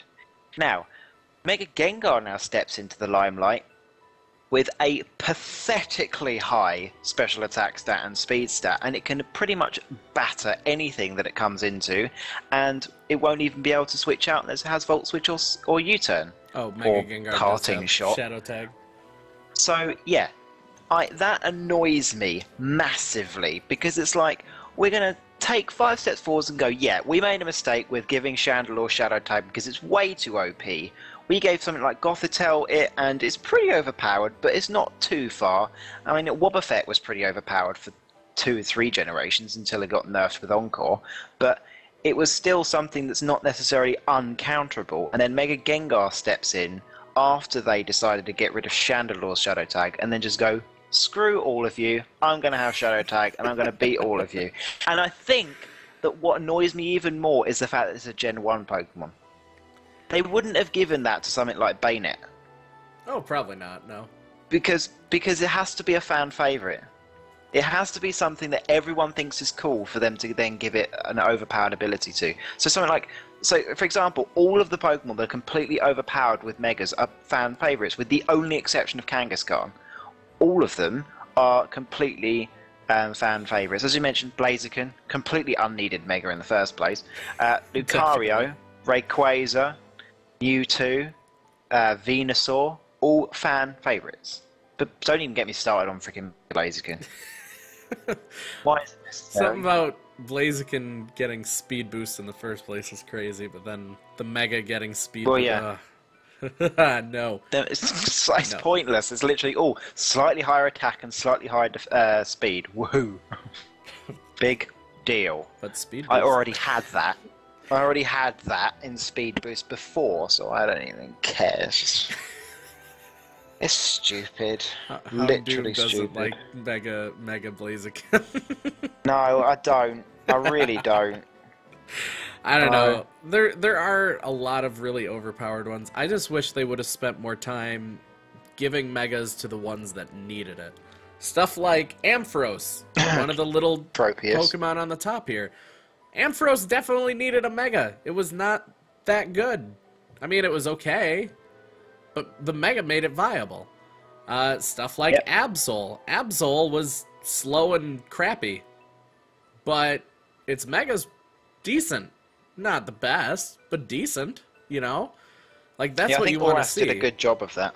I think Oras did a good job of giving Pokemon Megas that definitely deserved it. I think X and Y was kind of pandering to all the fan favourites, but then with Oras it seems like they had a bit more fun, and they gave Megas to things like Beedrill and Pidgeot and Glalie. Mega's so cool. I love Beedrill's I really Mega. love Glalie. I love Glalie. Yeah, Glalie pretty cool too. Nobody ever thinks about Glalie, and I freaking love that Pokemon. You know, it's so good.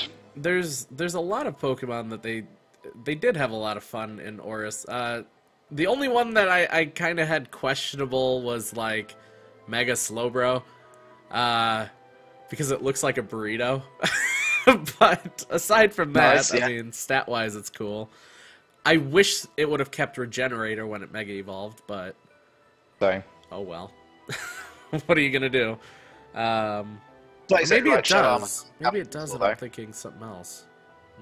No, Shell Armor. Oh, that's right. But Shell Armor, while not necessarily a great ability normally, is actually pretty good for that thing. So oh yeah, Shell Armor preventing crits is awesome. Or am I thinking Battle Armor? I don't know. whatever. I'm thinking one of the two. I think they both did. I think they both did the same thing. Oh well, why do they have? They have multiple abilities that do the same thing, and it's weird. Like insomnia and there's another one that prevents sleep. Vital Spirit. Yeah, Vital Spirit. It's like, why do you have two? But anyway, no, I mean, there are some cool, like, not necessarily that they need it, but, like, if they would have kept it to the 2-stage Pokemon or the 1-stage Pokemon, I think it would have went over a little better. Because, from what I've seen anyway, either this was the generation that brought people back to Pokemon because of it, or this was the one that people left Pokemon because of it. And I don't think things should be that controversial. I can talk. So, I don't know, like, out of all of them, the one, I don't use any of them competitively except Banette. Because I really like Banette with Prankster, just because it learns Thunder Wave, it learns Will-O-Wisp, it learns Destiny Bond. Like, all of that together is really useful. So, yeah, I don't know. I think they're okay, but I wish, and I hope, because, like, now that you mentioned it, Oris, they did tend to kind of keep it more to Pokemon that needed it than fan service Pokemon. So, yeah, I hope they learn their lesson from X and Y, and maybe they're gonna start, you know, if they're gonna keep it around. Who knows? I mean, maybe Gen 7 they go, that was all a dream or something, you know. Who knows with their recent plots and stuff, but maybe they'll come up with some way of keeping it down to the Pokemon that need it or something, or maybe they'll come up with, like, true evolutions for these, which we can only hold out for, hopefully. Yes, exactly. I don't give much credit to Gen 4, but I gotta give them that. They did give evolutions to Pokemon that needed them. Roselia, Electabuzz, and Magmar all got evolutions. They all needed them. Togetic. Yeah, Togetic, Weavile, or Sneasel, sorry. Sneasel. All of them needed evolutions, and they gave it to them. So I hope that would be the direction they would go, but it's hard to tell. It's really hard to tell, because honestly, they haven't announced anything, because, I don't know, they don't want me to announce it on PokéTalk. That's the whole reason. Who knows? But it'll be interesting to see what they do with Megas from this point out. So, all right. So now that we have both shared our opinions on Megas and what we think of them, let's talk about a Mega Pokemon. Particularly, Audino! I like this picture. It's cute. I mean, you can't see it yet because of the delay, but just yet, yeah. It's a cute picture. It's like, yeah, I'm Audino. Woo! Yeah, I do like that. Nice. that is the greatest picture of Audino ever. So we're gonna talk about Audino today. Audino is an interesting Pokemon. It was released in Gen 5, and a lot of people used it as an experience gainer, because this thing drops XP like candy for some reason. It's very much like Blissey, now that I think about it. For some reason, it just drops a buttload of XP.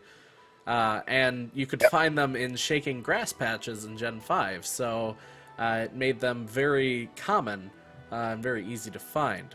Now, looking at it, it looks kind of terrible from first glance, and I can see why. This is the base form here. The shiny sprite looks pretty cool, I'll give it that, but when you look at it, it gets Healer or Regenerator. Regenerator's probably the more useful one, just because you switch it out, you get a third of your health back.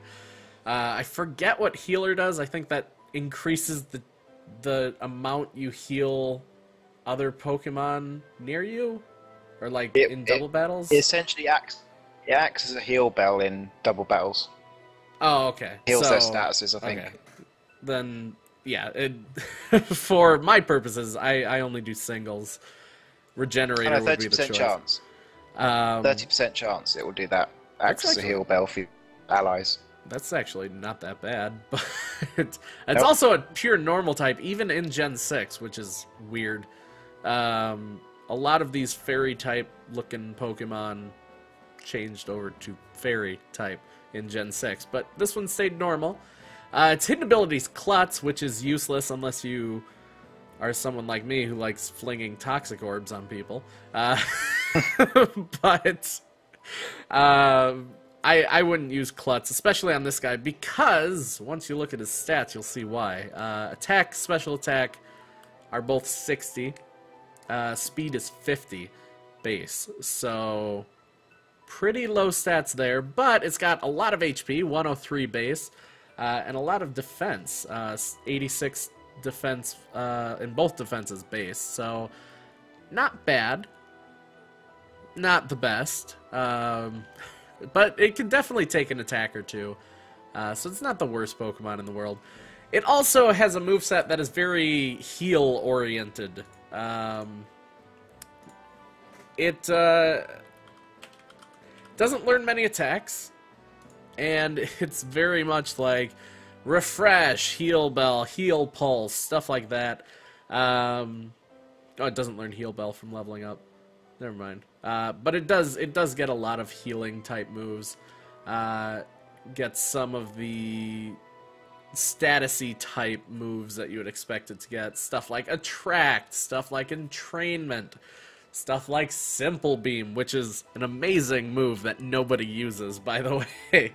Simple Beam is great for taking down Pokemon that rely on their ability. A lot of just very as you would expect it to have. It's supposed to be a healer Pokemon. It's supposed to be a cleric for the most part.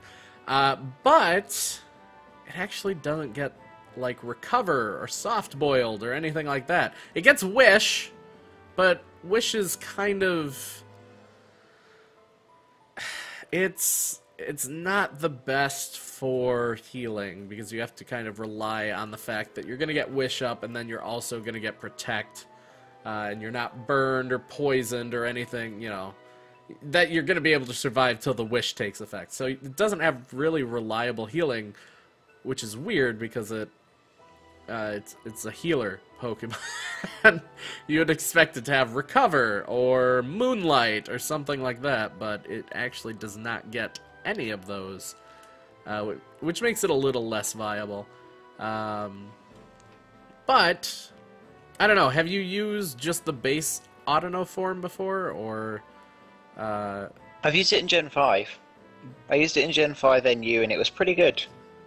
Pretty good Pokemon for taking hits. Yeah, and it's still viable in you Gen could probably 5 NU. switch it into Still pretty viable. much anything. Still viable in Gen 6 NU as well. Pretty good Pokemon. Takes hits. Will stuff off. Toxic. Learns tons and tons of attacking moves. If you decide you want to run Kind or something. It's pretty good. It's pretty good. Wait. Oh, it does learn Calm Mind. So yeah, I guess it could. Even then, though, +6 on special attack wouldn't be that high. No, but not with base 60 I guess it's anyway. kind of a... It's taking a fair amount of... It's on the special side anyway. I mean, it's something like a Sableye. I mean, Similar to... it is entirely viable. I mean, it looks like no matter what, it can take a hit. Like, if you need to switch something in, it's gonna absorb the hit for you. And with Regenerator, that's awesome. It's great for a switch-in tank. And stuff like Amnesia, especially if you know you're going against a team of special attackers, stuff like Toxic, stuff like, I don't know, can it learn Taunt? I don't think it can learn Taunt. Taunt would be awesome, I think too, it can. but it cannot learn Taunt. So, unfortunately, can't taunt things. It also gets Misty Terrain, and I always forget what that does. Let's see, what does it do? Prevents Pokemon from being afflicted by non-volatile status conditions. That's pretty nice. You have somebody using Confuse Ray or Yawn on you. And Rest fails too. Oh no. Actually, that's pretty awesome too. You could Toxic somebody, and if you know they're about to rest, throw up Misty Terrain. Kind of a neat ability, or neat move. So, not a bad Pokemon, just kind of dull, I guess. Especially with the attack and special attack and speed being as low as it is. But, wait a second. Audino is not the only form of Audino. What? Because it can do this! Oh! Graphic hype! Boom! Mega Audino! Wait till you see that, Houndoom. You're gonna be like, oh, that was cool! Because it was cool. So we have Mega Audino. Which I called base form because I forgot to change the text. It's not base form, this is Mega form. Mega Audino gains a fairy typing. And it gets 40 more base defense and special defense. So it doesn't actually get stronger, it gets bulkier. Now, it does get stronger. Well, stat-wise... It gets stronger on the special side. You've missed something, Krusty. I don't think How so. How could you? It gets 20 more special attack. Oh, it does! I thought I saw 60 again. It does get 20 more. Oh, man, I'm slacking on this slide. Look at this. Look at this slacker slide here. No, it does. Oh, wait, hold on. I can fix it. Hold on. Let's see. We're gonna take out my grading pen here. Here we go. Nope, it's not base form. It's Mega. And it's not 60. It's 80. Wow, that is the worst zero ever. Can I erase it? Oh no, I can't. Well, we're gonna pretend this is that. So, way to be a slacker, Krusty. Jeez.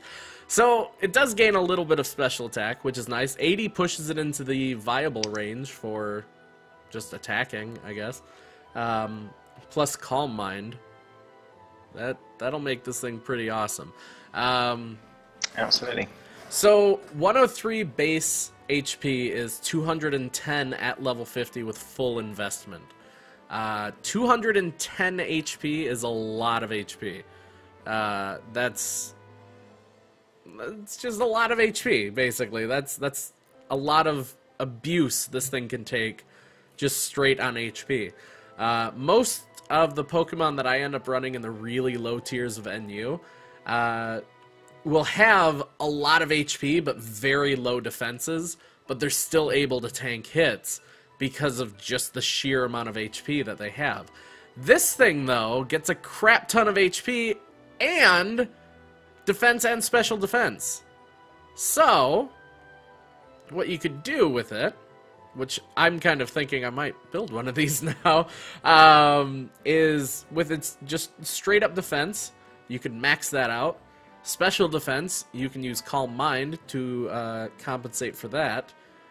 Even one Calm Mind would double that, or 1.5 times that, so that would do a decent chunk there. And you actually end up with nearly 200 in both defenses at that point, so pretty awesome. That's a really defensive little Pokemon.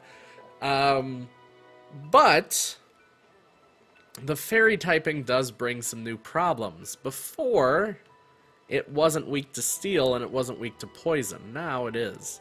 But the cool thing is that fighting type weakness you had is now neutralized. So now you just have a neutral fighting weakness. And you're still immune to ghost.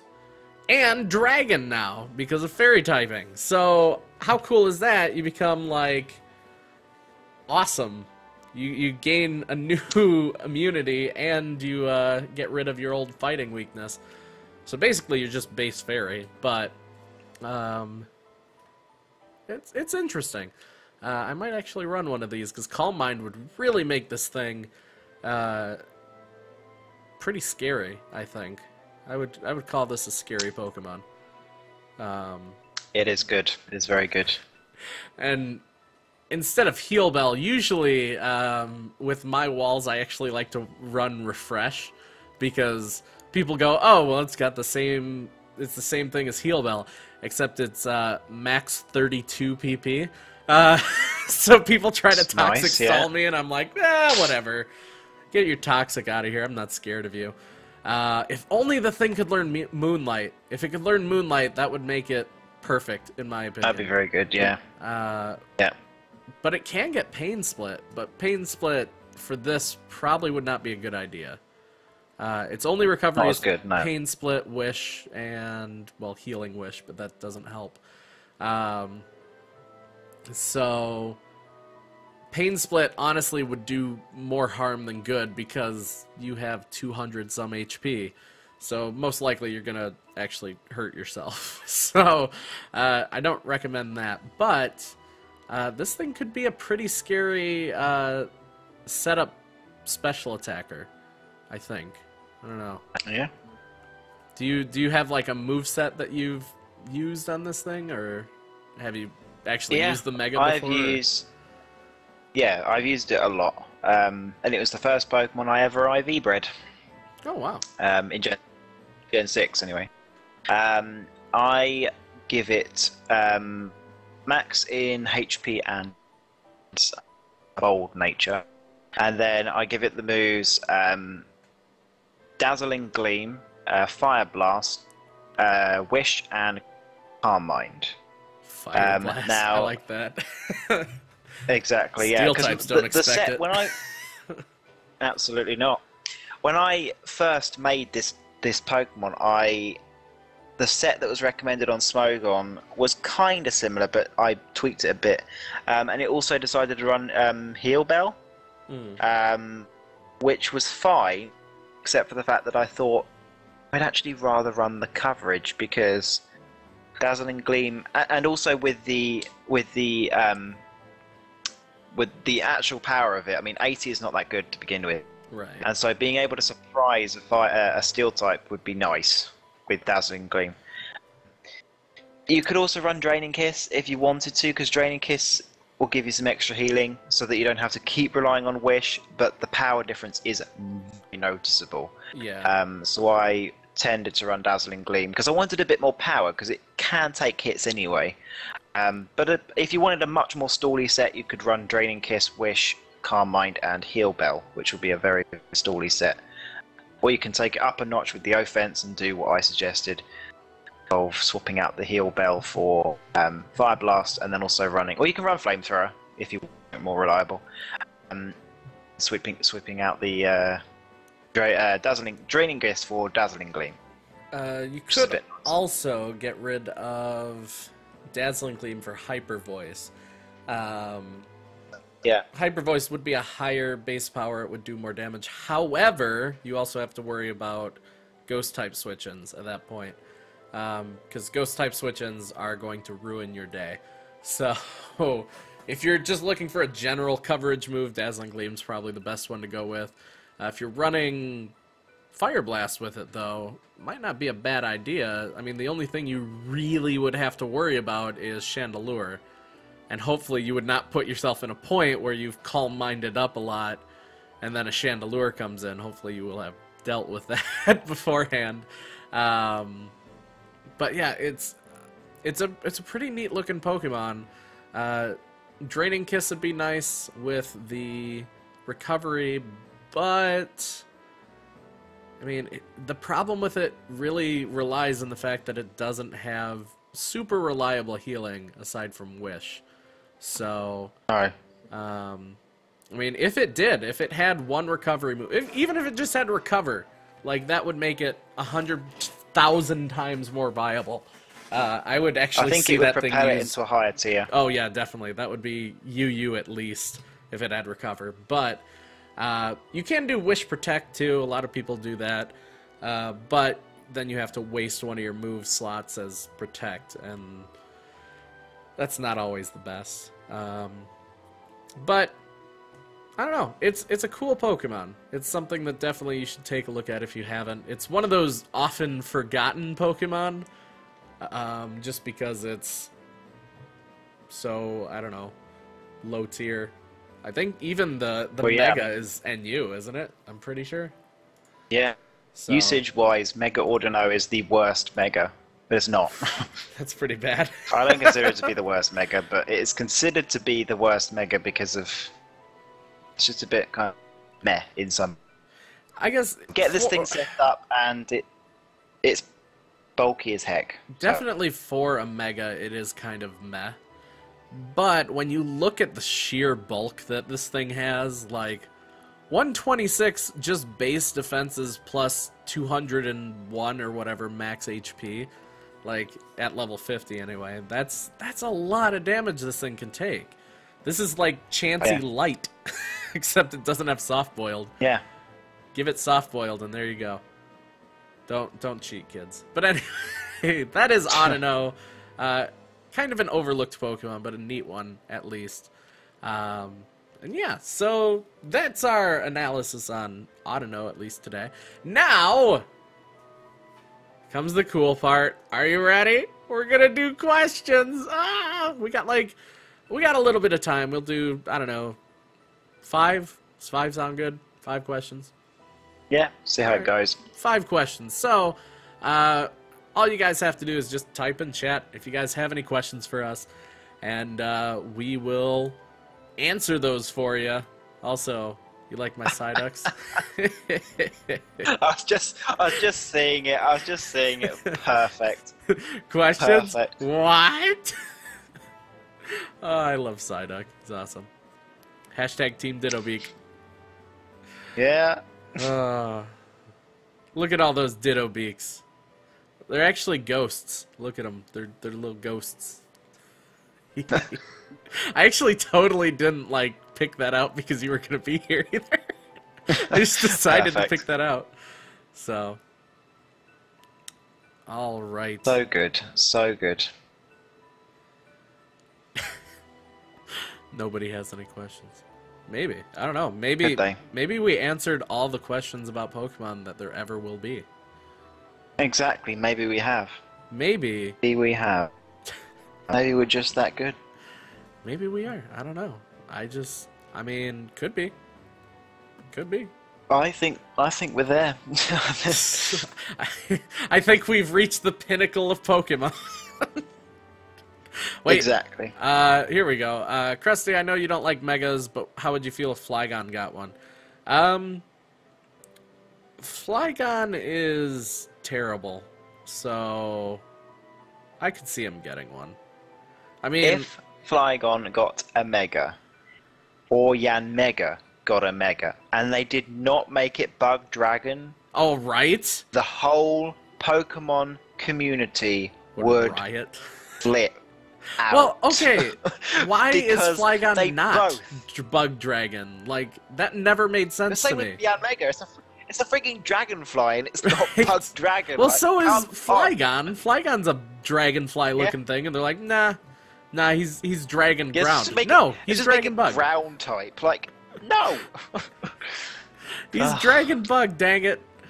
I don't know. I think if they did make him Bug Dragon, that would be cool, but because of his typing and because of the fact that he's just outclassed by other dragons of the same type, it would be nice to see him get a Mega, because he's terrible. He's so bad. Yeah, he's not that good. I mean, there's a reason he's in the lower tiers. It's because he's not good, and even in the lower tiers, nobody uses him. How he stayed UU for so long is beyond me. I don't. It was UU for the entirety of Gen 5. Is it still UU or is it RU now? No, it dropped to RU last tier shift. You know, it's funny because I play RU all the time and I never see anyone use it. So I think it's A+ on the viability ranking, so you'd assume it's good. I think it's just design-wise it sucks. I don't know.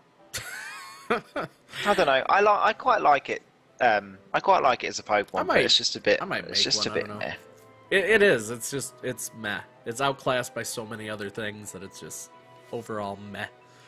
All right. What is the best way to get the shiny charm? I'll let you go for this.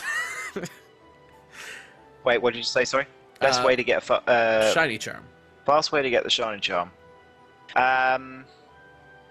Well, if you don't have access to the previous games, which is how I managed to get my shiny charm. I literally just put together all 6 Pokédexes and found out which Pokemon I needed, and then I'd find out exactly in which game I could catch them, and then where I would catch them, and then catch everything, transfer it all over, and then just dump it in a box, and then it just get everything Pokédex by Pokédex, and that's how I got the shiny charm. If you don't have the previous games, Wonder Trading is a great way to get random Pokemon because you're bound to get tons and tons of different Pokemon thrown at you. Do remember that if you do decide to go for the shiny charm, you do not need the event legendaries. You do not need any Pokemon that are counted as event legendaries, and I don't... Fiona is always a grey area. I never know if you need Fiona or not. I don't know, I've heard both. No, but I can't work it out. I feel like you don't, but people have said that you do. The last time I heard you don't, but yeah, people have been telling me, oh, it's not really an event legendary, it's a breedable legendary. I'm like, yeah, but you need a legendary to get it, so... And you can't get it in the Battle Maison. So... Can't use it in the Battle Maison. That always makes no sense.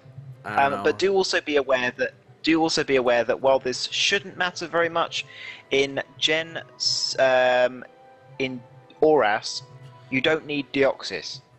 It still counts as an event legendary. Really? I don't know why, because you will encounter it, and you could possibly still catch it, obviously, but it is not required.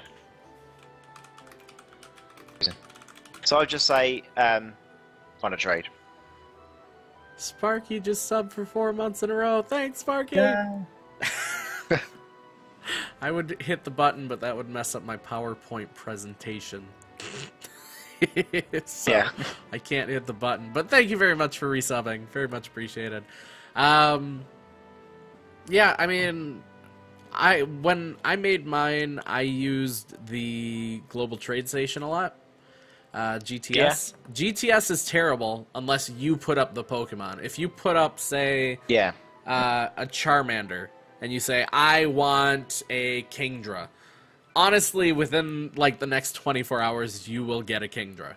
The problem with GTS comes when you are looking for a Pokemon. Oh! You got a subscriber, too. RM Joker, thank you very much for subscribing. Very much appreciated. Crap. Forgot what I was saying. Problem comes when you're looking for Pokemon. If you go on there and you type in, I want a Kingdra, all you're going to see is Mew and Arceus and Fiona, all these things that you probably don't have. So I recommend putting up what you want rather than, or putting up a Pokemon to get what you want rather than asking for what you want, because that's always a problem. Very true. Legendaries are a lot harder to come by. I've also found that if you have, like, Alpha Sapphire and you don't have Omega Ruby, do yourself a favor, put your Pokemon, all of your Pokemon that you obtained in Alpha Sapphire on your Pokebank, restart the game, play through it again, get all those legendaries again, and put them up for the opposite legendary. So if you get Groudon, put it up for Kyogre. If you get Thundurus, put it up there for, what is it, not Landorus, Tornadus. If you get Zekrom, put it up there for Reshiram, I think. People are much more likely to trade you for the ones that you gave up, or the ones that are opposite of the ones they're planning to give up, because that's usually the ones they need. Because not everyone does a living Pokedex. I do. That's why I would have restarted the game to get a second one, but I actually had the old ones from my old games, and I traded those. But, yeah, that's an easy way of getting the opposites.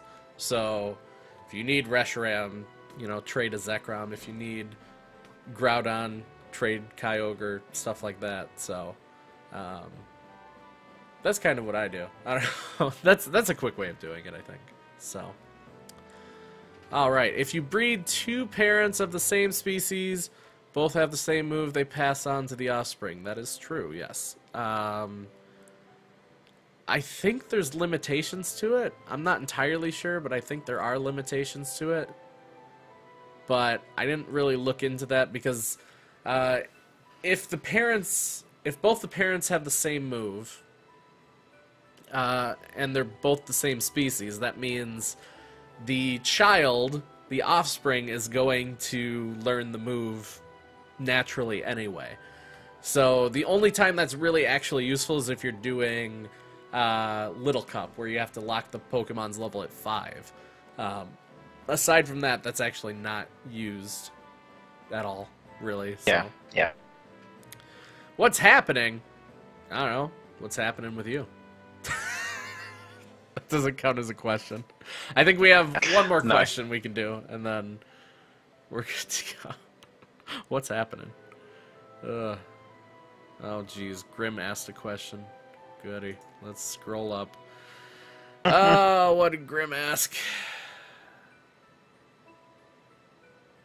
He didn't ask anything. Oh, wait. What was your impression when you first played Pokemon versus now? Alright. Go ahead. Well, actually, here. What game did you start with before we go into that? Like, what was your very first Pokemon? I started with Gold. Game? Ooh, nice. Gold. Nice starting game. I've never played Gen 1. To this day, I've never played Gen 1. I've played through Fire Red twice, and the second time was during an LP that I did. Aside from that, I have never played Gen 1 at all. Wow. And now I don't necessarily feel like it's necessary to go back to them. Not really. My impression of Pokemon hasn't really changed. I think that my impression of Generation 3 has changed quite a lot, in that they haven't aged well at all. Nope. Most people don't seem to think that Gen 2 have aged very well, but I actually think they have. I think those aged the best so far. Yeah, I think they have. But Gen 3, I think Ruby and Sapphire in particular have aged particularly badly. I think for their time they were great Pokemon games, and I loved playing through Hoenn. Emerald stepped it up and was even better, and I think that they were great. It was a great game, and with the Battle Frontier, it topped it off. However, with the introduction of Gen 3 and Gen 4 and Gen 5, pushed Gen 3 down a lot. And Gen 4 and Gen 5 really got me back into Pokemon, because I took a long break in between Gen 3 and Gen 4. And then I really just got straight back in, and I was like, yes, I really love Pokemon, I'm really back into it, I love it, and now I'm straight back there again. I did kind of plateau off again when X and Y first came out, because I was like, no aftergame, me no likey, goodbye. And then when ORAS came out, I came back into it again. But yeah, it's been a mixed bag, shall we say, but generally speaking, it's been pretty good all the way through. I think Game Freak has made some mistakes along the way, but I think that all in all, they've been a fantastic series and a very big part of my life, which is an interesting phrase to say. But yeah, good games. Think we're at a stage where they need to really step it up with the next game. They need to fix stuff with X and Y. And if they do that, then good. Because we need a better story. Pokemon. Definitely need a better story. Jeez. Definitely need a better story. Zygarde needs to be better, and they need to not crowbar Team Flare into the story, because it's terrible. Graphics-wise, though, I think that Game Freak and Nintendo have been on point with Pokemon. I think that while Gen 5 kind of was a little old graphics-wise for its time, I think the rest of it was on point. I think they did very, very well. Gen 3 was really good for its time. Gen 4 was really good for its time, albeit a little bit slow. Honestly, Gen 5... the Gen 2 games, like the original Game Boy games, were pretty on point for what the Game Boy could do, you know? Exactly, they were pretty good. They've always been really good graphically. I think generally speaking, Gen 5 was also pretty good. I mean, people always hate on the fact that they look kind of blurry and they're a bit kind of clumsy. But if you think about it, like, they took something that was never going to be able to show 3D graphics, and they pushed it to its absolute limits and kind of almost got there. I think that while they looked a little bit crappy, I think they look really, really good. I think they were good games, and yeah, I think Gen 5 needs a bit more love. But I think all in all, yeah, I think Pokemon has aged well, and I can see it continue for a long time. So, I mean, yeah, I kind of fall into that same thing. It's like I hate on the games occasionally. Like, you know, I'll be like, oh, I hate this game, but like honestly. And I've said this before on stream, like, if I was on a desert island and I had to play Gen 4, which was my least favorite, I would play it. I would play it over, like, Call of Duty or something, because I still like Pokemon in general. It's something that never really has changed. My very first game was Pokemon Blue version. I got it the Christmas it came out. And, I mean, I haven't stopped playing since. Honest. Well, I take that back. I did stop playing for a bit. I played competitively in Gen 4 for a bit. And then Gen 5 I decided not to. And then Gen 6 I came back. But I've played all the games. I've played them all through. For the most part. I think there was one of the in-between games I didn't play. I don't think it was Emerald. Wasn't Platinum. I know I played that. Maybe it was White 2? I don't think I played White 2. I need to play White 2. But anyway. I should do. I did play Black 2, which I guess is probably the same. But, I mean, I've played all of them. All of them, which is fun. You know, I played Red, Blue, Yellow, Gold, Silver, Crystal. I've done all of them. And the accompanying game. But when I was a kid, I loved it. I thought it was one of the newest things out there. It was. I mean, there wasn't much like this. I think the only thing that really came close to Pokemon at the time was, what was it? There was a Dragon Warrior game that was like some monsters thing, and you collected monsters. It was very similar to Pokemon. You leveled them up, and they gained moves and stuff. But it was also very different from Pokemon. It wasn't quite on point, and you know, I do rip on the games quite a bit because, you know, it's one of those things that, and I as I said, I've brought this up multiple times on stream, and it's, you can like something and still criticize it because, you know, people seem to feel like that's a no, you can't do that. You can't like something and criticize it, but you can. There's nothing wrong with that. I criticize it because I love the series and I want it to get better. And lately, especially, the games have kind of been... yeah. As far as the mechanics go, they're on point. Like, the mechanics for these games have never been better. I mean, full 3D rendered graphics, everything moves smoothly and naturally. The attacks all look realistic. Like, everything is on point right now. The mechanics have never gotten better, ever, in the past. But, at the same time, the story was a giant ball of garbage in both games. Both X and Y and in Oris. The rivals have gotten worse, which really bugs me. I miss the days of Silver in Gen 2, because he was a total jerk face. I loved Hugh. I really loved Hugh, and I loved Barry. He was the one in Black and White too. Oh! He was the one with blue hair in Black and White too. Yeah, he kind of had a little bit of a Silver vibe to him. Like, he was kind of a jerk, wasn't he? Like, a little bit. Kind of. Like, he wasn't straight out a jerk, but he was kind of jerky. I don't know. I haven't played that game in a while. He cared about you. He cared about you and everyone else, but he didn't really care who he stepped over at the same time. I don't remember much of that game because I remember I didn't really like Black and White 2.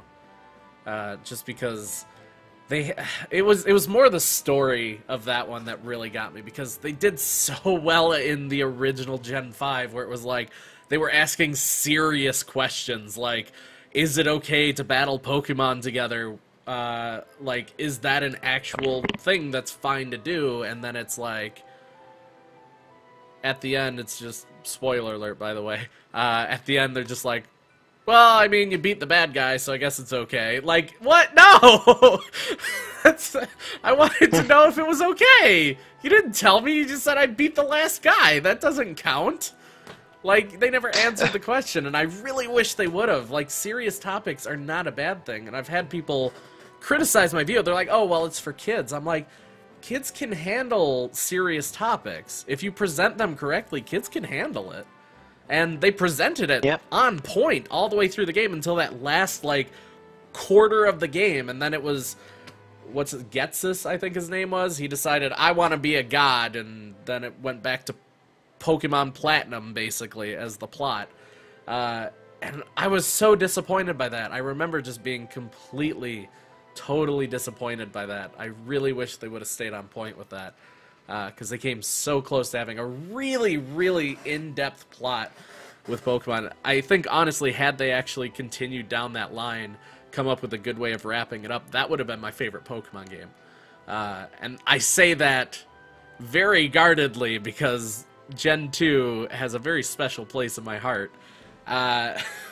But, you know, wanting it to be better is not a bad thing. It never will be. Nope.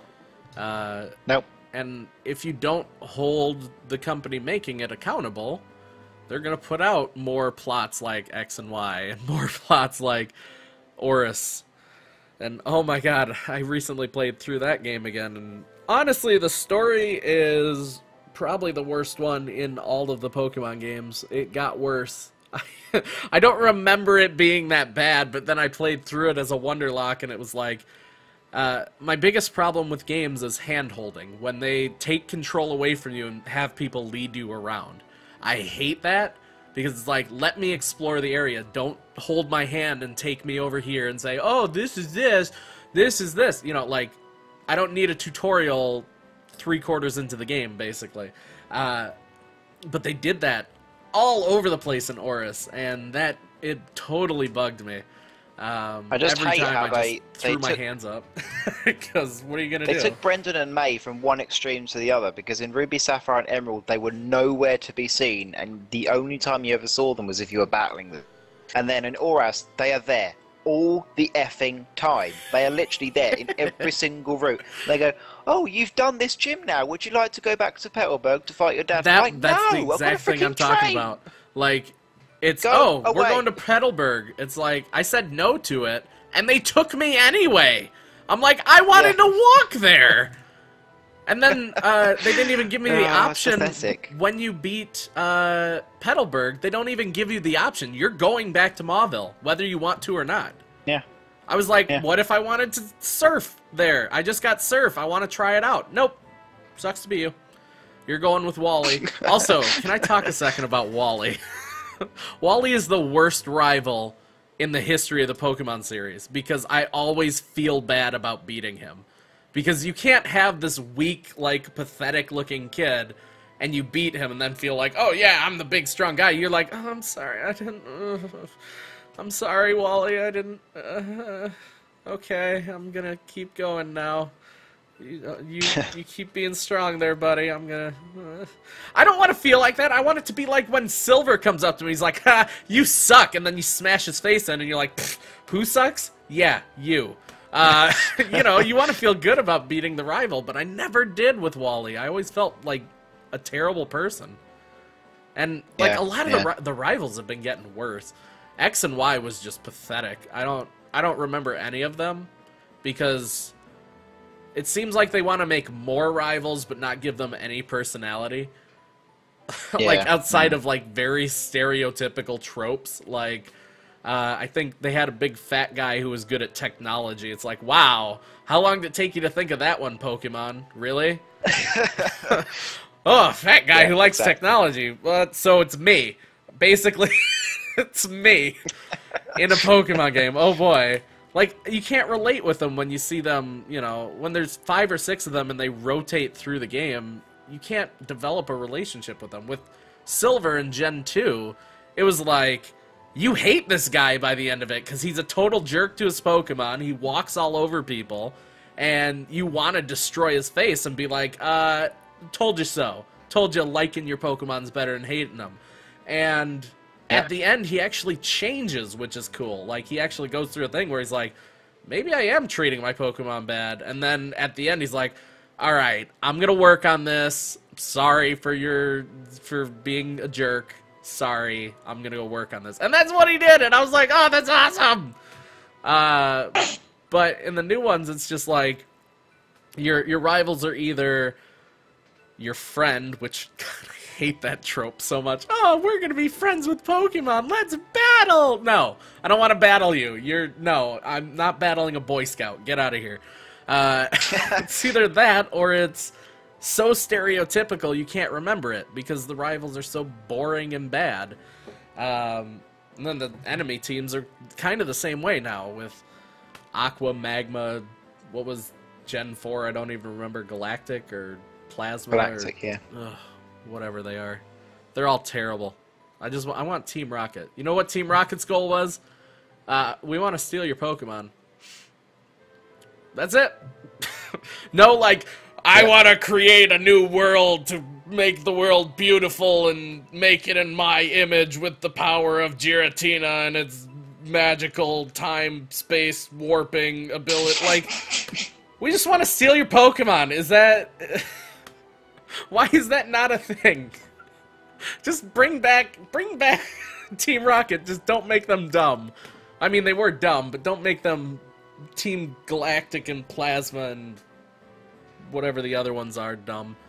What was this new one? Team Flare? Yeah. Oh, Flare was bad. Those guys were bad. I never once understood why they were doing what they were doing. But, oh well. I don't know. I forgot what the original question was. We just kind of ended up talking about the bad points. But there are good points. I mean, if there weren't good points, we wouldn't be playing them, obviously. And I still play them because they're fun, you know? Like, especially the metagame. Holy cow, the metagame is so much more involved than it used to be. And exactly. It's just getting better, honestly. So, yeah. I think that was a good answer to all of the crazy questions and stuff. So, I think it is time for us to actually wrap up this rather long episode of PokéTalk. I feel bad because Houndoom right now, it's like, what, almost 1:45 for you right now, right? So I feel bad. Oh, wow, that's even worse. I feel really bad because Houndoom's like been up all day and he's like probably really tired, so... hey, it's all good. It's all good.